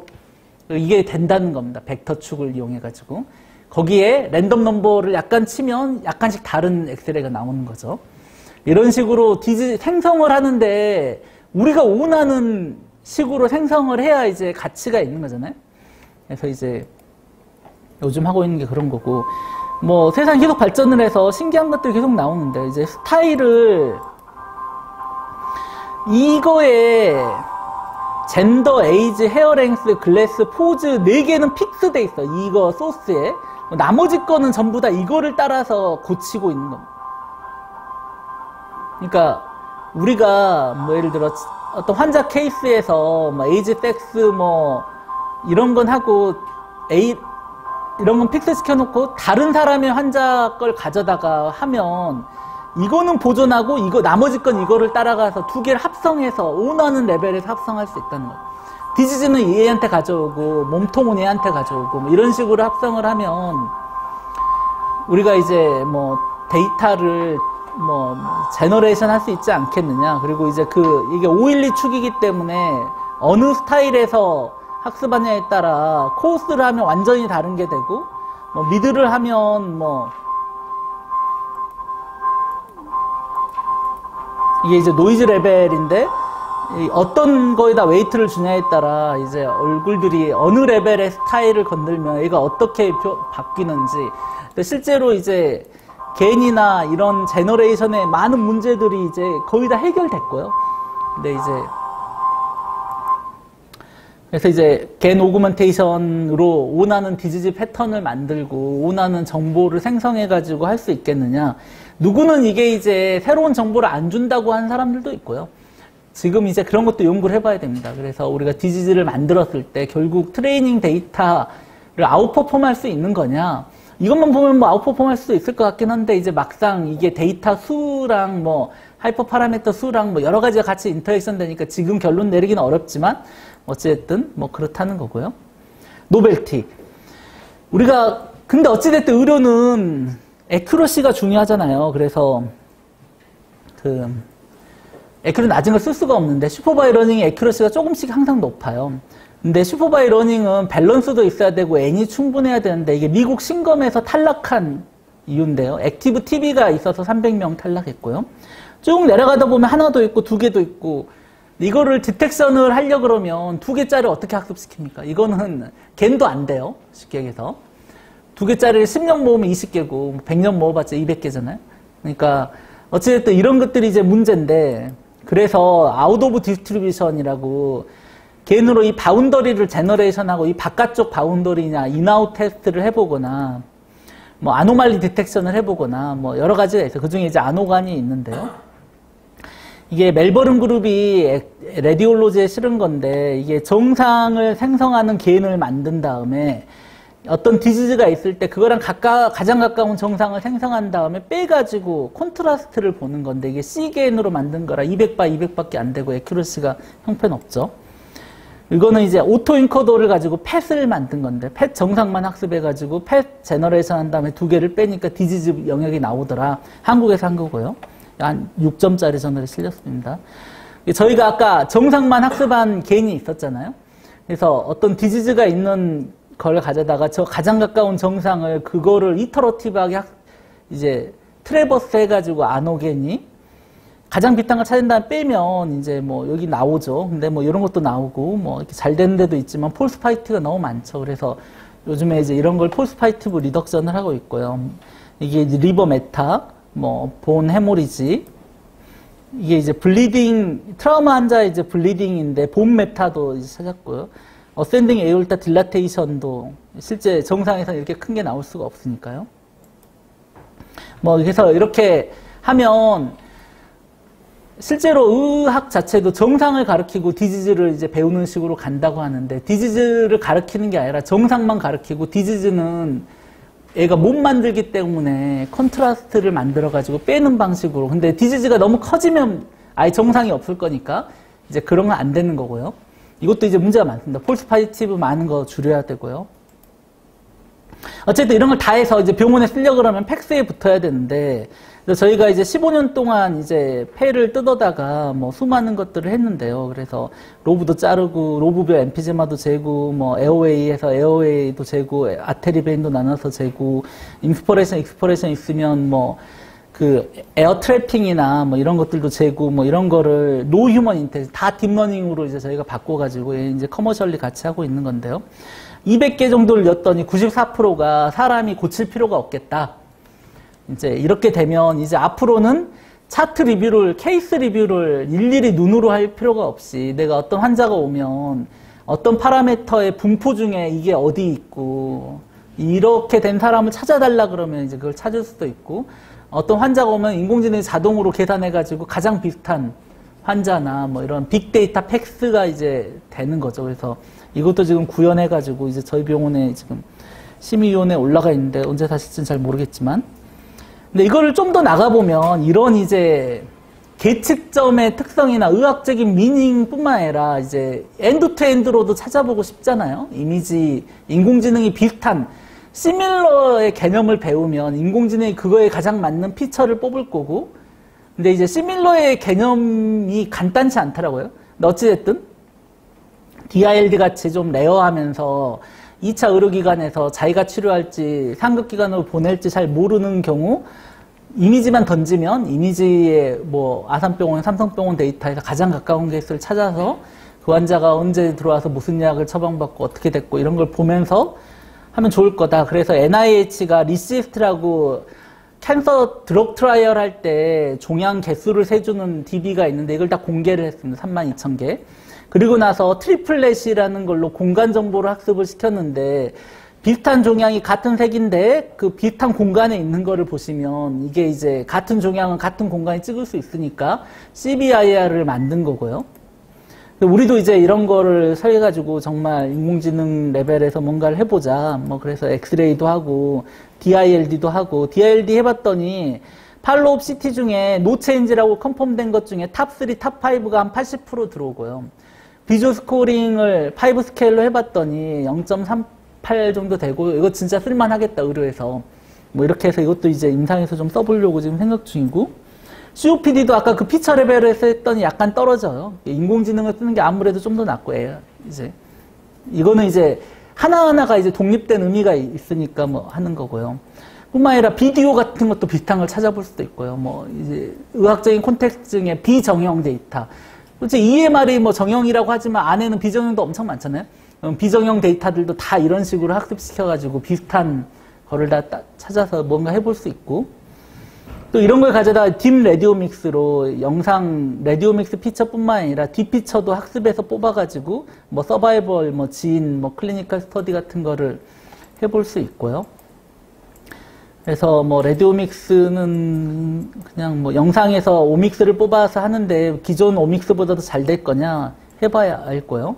어쨌든 이런 세그멘테이션을 해서 롱 노즐을 찾아서 노즐 안에 마스크랑 이제 수많은 피처들, 그리고 이게 레이블이 있으면 이게 세그멘테이션 레이블로 학습할 수도 있고, 이게 말리그넌트냐 비나인이냐 이렇게 하면 이거를 가장 잘 구분하는 피처를 뽑을 수도 있는데, 그런 피처들이 뭔가 오킹을 할 거다. 그래서 이게 GBM 이제 림포마랑 이제 구분하는 건데요. 저희가 알려진 핸드크래프트 피처로 피처 실렉션 머신러닝 해보거나 그냥 뉴럴넷을 돌려보거나 휴머니 보거나 CNN으로 엔드투엔드로 학습해가지고 구분을 해봤더니 저희 병원이랑 삼성병원이 인터널, 익스터널을 했는데 휴머는 매우 렐러티브하게 러버스트하게 삼성병원이 더 잘 되긴 하지만 뭐 그러고 있고 CNN은 우리 거는 이제 사람만큼 하는데 삼성병원이 안 되는 거지. 도메인 어댑테이션.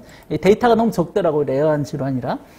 근데 이제 딥러닝으로 했더니 애큐러시가 우리 거는 다 찾고 삼성으로 가더라도 5%밖에 안 떨어지는 거죠.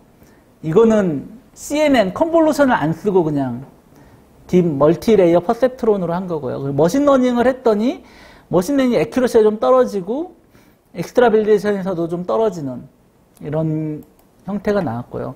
이제 이미지 투 서바이벌 CT를 가져다가 이 환자가 이거 6분 걷는 게 굉장히 중요한 인덱스라고 합니다. COPD 환자는 6분 걸었을 때 6분 동안 얼마나 걸었느냐를 학습을 시켜가지고 영상에서 그거를 학습을 시킨 다음에 거기서 나온 피처를 가지고 서바이벌을 얼마나 맞히냐는 C 인덱스 랜덤하게 2개 뽑아서 누가 먼저 죽느냐를 했더니 알려져 있는 어떤 인덱스보다 더 강한 게 영상에서 나왔고 영상에 매입을 했더니 일단 폐는 보더라. 폐랑 심장을 보고 있더라. 이런 거고요. 그래서 우리가 익스트라빌리데이션 말레이시안 코트로 했는데 우리 병원 말레이시안 코트 다 이제 잘 똑같은 식으로 이제 두플리케이션이 됐고요. 런캔서 이미지만 보면 이 사람의 서바이벌을 예측할 수 있느냐. 그래서 이제 런캔서에서 세그멘테이션 하고 이 하나가 이제 실제 환자의 서바이벌이고 하나가 이제 인공지능이 예측한 서바이벌인데 이제 잘 예측을 하더라. 뭐 바이폴라 디스오더 뭐 이건 넘어가고요. 그래서 어쨌든 그렇고 그리고 이런 게 이제 CVSS로 이제 갈 건데 리버 캔서가 오면 저희 내과 선생님이 치료법이 8개가 있는데 그 중에 뭘 해야 될지 직관적으로 아는데 환자의 상태 근데 그 환자가 얼마나 살지 그리고 세컨 오피니언을 줬을 때 얼마나 서바이벌이 바뀔지 이런 거를 미리 알고 싶다 그래서 이제 우리 병원 데이터 1000개를 가지고 해서 이제 우리 병원 치료의 서바이벌 커브가 이런데 이 각각 테스트 셋에서 이제 파란색은 실제 환자의 서바이벌이고 빨간색은 이제 인공지능이 프리딕션하고 그래서 환자가 와서 20개의 변수만 주면 어떤 치료법이 퍼스트 프라이어고 서바이벌 관점에서 이거는 이제 리커 프리 서바이벌인데요. 그리고 세컨 서바이벌로 가면 서바이벌 어떻게 반하는지 뭐 이런 거를 해서 지금 멀티센터 트라이얼을 아마존 웹 서비스에서 7개 병원이랑 하고 있고요. 뭐 피직스 인듀스 넘어가고 밥 먹어야 되니까 결국 이런 게 이제 로봇이나 이런 거에 쓰일 건데 카메라 하나만 붙여도 이제 사람만큼 한다는 거죠. 옛날엔 로봇이 바보였거든요. 관절 하나에 100만 원이니까 7축 로봇만 해도 사람만큼 작동을 하는데 비전이나 인텔리전스가 없어서 안 됐는데 지금 햄버거 뒤집는 건 사람이 하면 이제 비윤리적이 된 거예요. 가격도 더 사람이 싸고 그래서 로봇셀을 걷자는 게 아주 이상한 얘기가 아닌데요. 그래서 저희가 수술장 영상도 언더스탠딩해서 조금 있으면 신경 나오고 조심하세요. 뭐 여기는 자르면 안 됩니다. 뭐 이런 것들을 이제 하고 있고요. 수술 하나 하려고 그러면 이제 척추 수술이 제일 비싸니까 척추 수술 중에 이제 양손으로 잡고 하는데 하나는 엔도스코피를 잡는 거를 이제 인공지능화 하면 로봇이 하면 내가 2손으로 수술할 수 있지 않겠느냐. 뭐 큰 스토리인데 그래서 이제 지능형 엔도스코피, 로봇 엔도스코피를 저희가 만들고 있는데 팁들을 이제 인공지능이 찾아서 로봇 컨트롤러한테 던져주면 컨트롤러가 항상 의사의 팁을 쫓아가게 일단 컨트롤하면서 필요하면 줌인 줌아웃 하는 것들을 하고 있고요. 대장 내시경도 이제 맹점 때문에 의사가 이제 보고 싶은 것만 보고 아무리 커도 놓칠 수 있거든요. 그래서 맹점을 이제 저희가 어텐션을 줘가지고 이런 식으로 이제 맹점이 안 되게 그냥 어텐션을 줘버리면 이제 이런 걸 못 놓치게 하는 이런 이제 지능형 콜로노스코피나 뭐 이런 것들도 하고 있고요. 뿐만 아니라 이제 페이페이리 교수가 수술장에서 손 잘 씻냐 이런 거를 이제 스탠포드 대학에서 해서 NGM 퍼스펙티브에 썼는데 저희는 이제 서전들은 굉장히 잘 씻는다 그러는데 이제 마취과 선생님들이 이제 손을 씻는 게 문제가 있다 그래서 마취과 선생님들이랑 이제 시크릿 프로젝트를 저희가 하고 있는데 실제로 이제 병원 안에서 이제 수술장 안에서 뭘 하는지를 보고 실제 손 씻는 부분만 뜯어가지고 애큐러시를 했더니 한 10프레임 정도 보면 애큐러시가 한 80% 정도 나오고 그래서 한 2초 정도만 씻으면 센서티버티는 100%짜리 손 씻기는 만들었고요. 그래서 이걸 가져다가 실제로 뭐 뭔가를 해보자. 뭐 뿐만 아니라 이제 요즘엔 로봇이 인간이랑 같이 살아야 되는데 인간들의 감정을 알아야 될 필요가 있대요. 그래서 우울한 사람 옆에 지나가면 가까이 안 가야 되고 뭐 즐거운 사람들이 지나가면 뭐 멀리 떨어져야 되고 걔가 와서 찰 수도 있으니까 그러니까 뭐 그런 것들도 하고요. 뭐 그래서 이게 어떻게 갈지는 잘 모르겠지만 근데 수술장에서 이제 비접촉으로 이제 제어를 해야 되는데 애큐러시가 안 좋았는데 인공지능 버전으로 저희가 했더니 이제 애큐러시도 좋아지고 뭐 캡슐렛이라고 이제 새로 나온 네트워크인데 콘텍스트를 더 잘 봐서 더 잘 된다는 거고요. 그리고 이제 엑스레이 판독 같은 경우도 프라이어타이제이션 어느 걸 더 먼저 보면 환자가 위급한 상황에서 더 도움이 되지 않을까 해서 요즘 이런 류의 논문들도 많이 나오는데 좋은 저널에 저희 같은 경우는 좀 생산성을 올리기 위해서 인공지능이 먼저 판독해서 체크만 하고 자동으로 제너레이션 의사가 컨펌하면 자동으로 판독문이 생성되는 이런 것들을 만들고 있고요. 응급실 감이라 뭐 이것도 넘어가고 뭐 응급실 문제는 중요하긴 하지만 일단 넘어가고요. 또 이런 게 이제 다빈치 로봇에 임플리멘테이션 돼서 이제 내시경 안에 오그먼티드 리얼리티로 디포모블 모델을 씌워가지고 리버를 막 찌그러뜨리고 하면은 CT 모델이 붙어서 막 찌그러지고 뭐 이런 거를 만들었는데 CT에서 이런 모델을 뜯어다가 이제 모델링 하는데 이제 인공지능이 들어가야겠죠. 그리고 AR 버전으로 이제 발전을 해야 되고요. 3D 프린팅도 마찬가지로 수많은 인공지능이 들어가야 되는데 이미지 모달러티가 너무 다르고 세그멘트는 너무 오래 걸리고 커뮤니케이션도 문제가 있어서 이미지 레졸루션이나 뭐 세그멘테이션, 오토매틱 세그멘테이션, 오토 디자인 같은 게 되면 정말 이제 환자 맞춤형뿐만 아니라 의사 맞춤형 여태까지 양산 도구들은 도구에 의사가 배워서 맞추는 거잖아요. 근데 의사가 내가 이런 식으로 수술할 텐데 이거에 딱 맞는 도구 만들어 와. 뭐 이렇게 했을 때 의사 맞춤형 도구를 만들 수 있는 포텐셜이 있는데 지금도 사람이 하면 되죠. 시간도 걸리고 돈이 들어서 문제지. 근데 그런 거를 이제 이런 지능을 이용해서 한 방에 만들 수 있지 않을까. 그래서 저희가 4mm CT를 가지고 1mm로 학습을 해서 이게 생성한 건데요. 보면 실제 CT북이 약간 다르긴 하지만 요거 가지고 이렇게 만들었다는 거 보면 뭐 나름 그럴싸하다고 그러시고요. 뭐 이런 뭐 시멘틱 세그멘테이션 하거나 커뮤니케이션 할 때도 이제 인공지능이 의사 선생님이 바쁘니까 뭐 이런 거 그렇지만 이거를 관리 감독을 해야 되잖아요. 세그멘테이션도 혈관 하나 빼먹거나 이러면 문제가 되니까 이제 선천경 심장 같은 경우도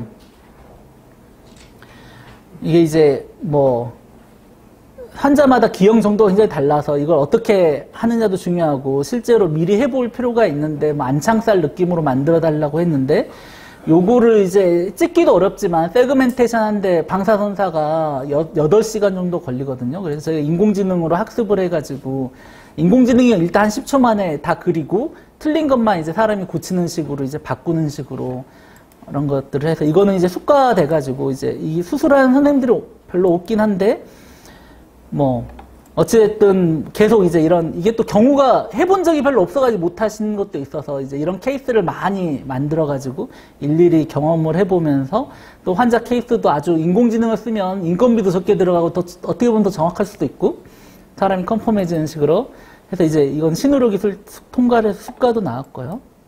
뭐 에이올타도 뭐 똑같은 건데 에이올타 수술 인공지능이 세그멘테이션 한 다음에 처음에는 이제 요 전체를 잘라서 그래프트를 수술장 안에서 환자 열어놓고 이 나가는 이제 뭐 비세브랄 아테리나 뭐 인터코스탈 아테리 앵글이랑 뭐 위치를 안 하면 이제 안 맞으니까 그러니까 환자 열어놓고 이걸 손으로 막 의사가 만들고 있었는데 들어가기 전에 이제 이거 가져다가 만들고 들어가면 이제 수술 시간도 줄고 지금은 이걸 아예 가이드식으로 해서 여기다가 씌워가지고 어느 부분에 이제 구멍이 나고 뭐랑 연결돼야 되는지를 이렇게 아예 마킹을 해서 그래프트를 거의 가이드로 만들 수 있게 이제 하고 있고요. 뭐 브레스트도 마찬가지로 MRI 세그멘테이션을 손으로 하면 안 되는데 인공지능이 해서 이제 드라마틱하게 줄이고 그리고 나서 이제 맞춤형 유방 보존술은 예를 들어 유륜으로 들어갔는데 종양이 멀리 떨어져 있으면 유륜을 자르고 들어가서 옆으로 들어가 가지고 이게 딱 필요한 부분 자를 수가 없으니까요. 그래서 저희가 이런 수술법이랑 3D 프린팅이랑 이런 것들을 이용해 가지고 뭐 이런 게 이제 또 VR이나 AR 같은 걸로 꼭 3D 프린팅은 이제 만들면 비싸고 쓰고 나선 버려야 되는데 근데 이렇게 손으로 잡고 이렇게 돌리면 이 카메라 안에 이렇게 보여가지고 실제 이걸 프로젝션으로 쏴주면 환자 심장 안에 이제 환자 심장 내벽이 보이거나 뭐 이런 자르고 나면 뭐가 있을지도 보이고 뭐 이런 식으로 이제 가야 되고요. 병리 같은 경우도 핸드폰에 돌아가는 인공지능으로 이제 우리가 학습한 데이터를 간단하게 만들어서 이렇게 디스틸레이션 시키면 이 인공지능 패솔로지스트가 이제 현미경을 볼 때 인공지능이 개수도 세주고 강화시켜주는 거죠. 그러면 패솔로지스트가 이제 스트레스도 줄고 이제 저희가 병리 학습해 놓은 건 이런 식으로 핸드폰 레벨로 떨어뜨려 가지고 해보려고 하고 있고요. 그리고 인공지능하고 사람은 굉장히 달라서 장점을 서로 써야 될 거라고 생각하고요. 상생을. 그리고 어쨌든 인공지능이 헬스케어를 어떤 식으로든 바꿀 건데 그게 이제 아까 뭐 질관리 측면으로 바꿀 거냐, 인간이 못하는 걸 할 거냐, 뭐 치료로 갈 거냐는 이제 논란이 있고, 우리나라는 이제 3분 진료가 문제인데 환자는 이제 설명이 필요하고 의사는 도움이 필요한 건데 이거를 15분 진료로 비율로 갈 거냐, 3분 진료를 뭔가 시스템이 도와줘가지고 환자도 만족하고 의사가 만족할지는 모르겠지만 의사도 만족할 수 있는 이런 걸 만들어서 이 시스템 전체를 동남아나 다른 나라에 팔 거냐, 효율 의료를 만든 건 어마어마한 거라고 저는 생각하거든요. 근데 이거를 돈을 제대로 못 받는 게 문제인데.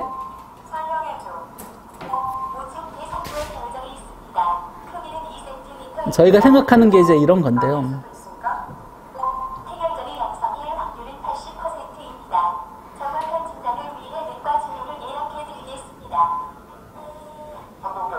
의사가 바쁘시니까 양쪽 사이에 이제 이런 지능형 에이전트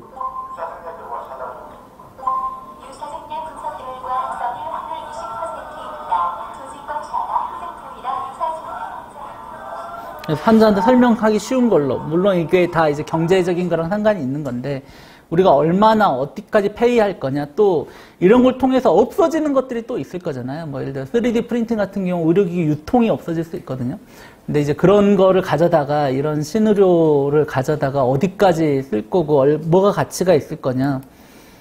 어쨌든 뭐 문제도 많습니다. 이제 법적, 제도적 수많은 문제들이 있고 뭐 텔레도마이드 때문에 뭐 아무것도 못하게 만들어져 있고요.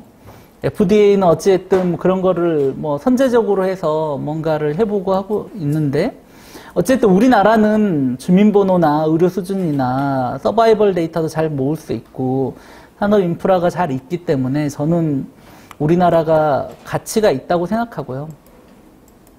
감사드립니다.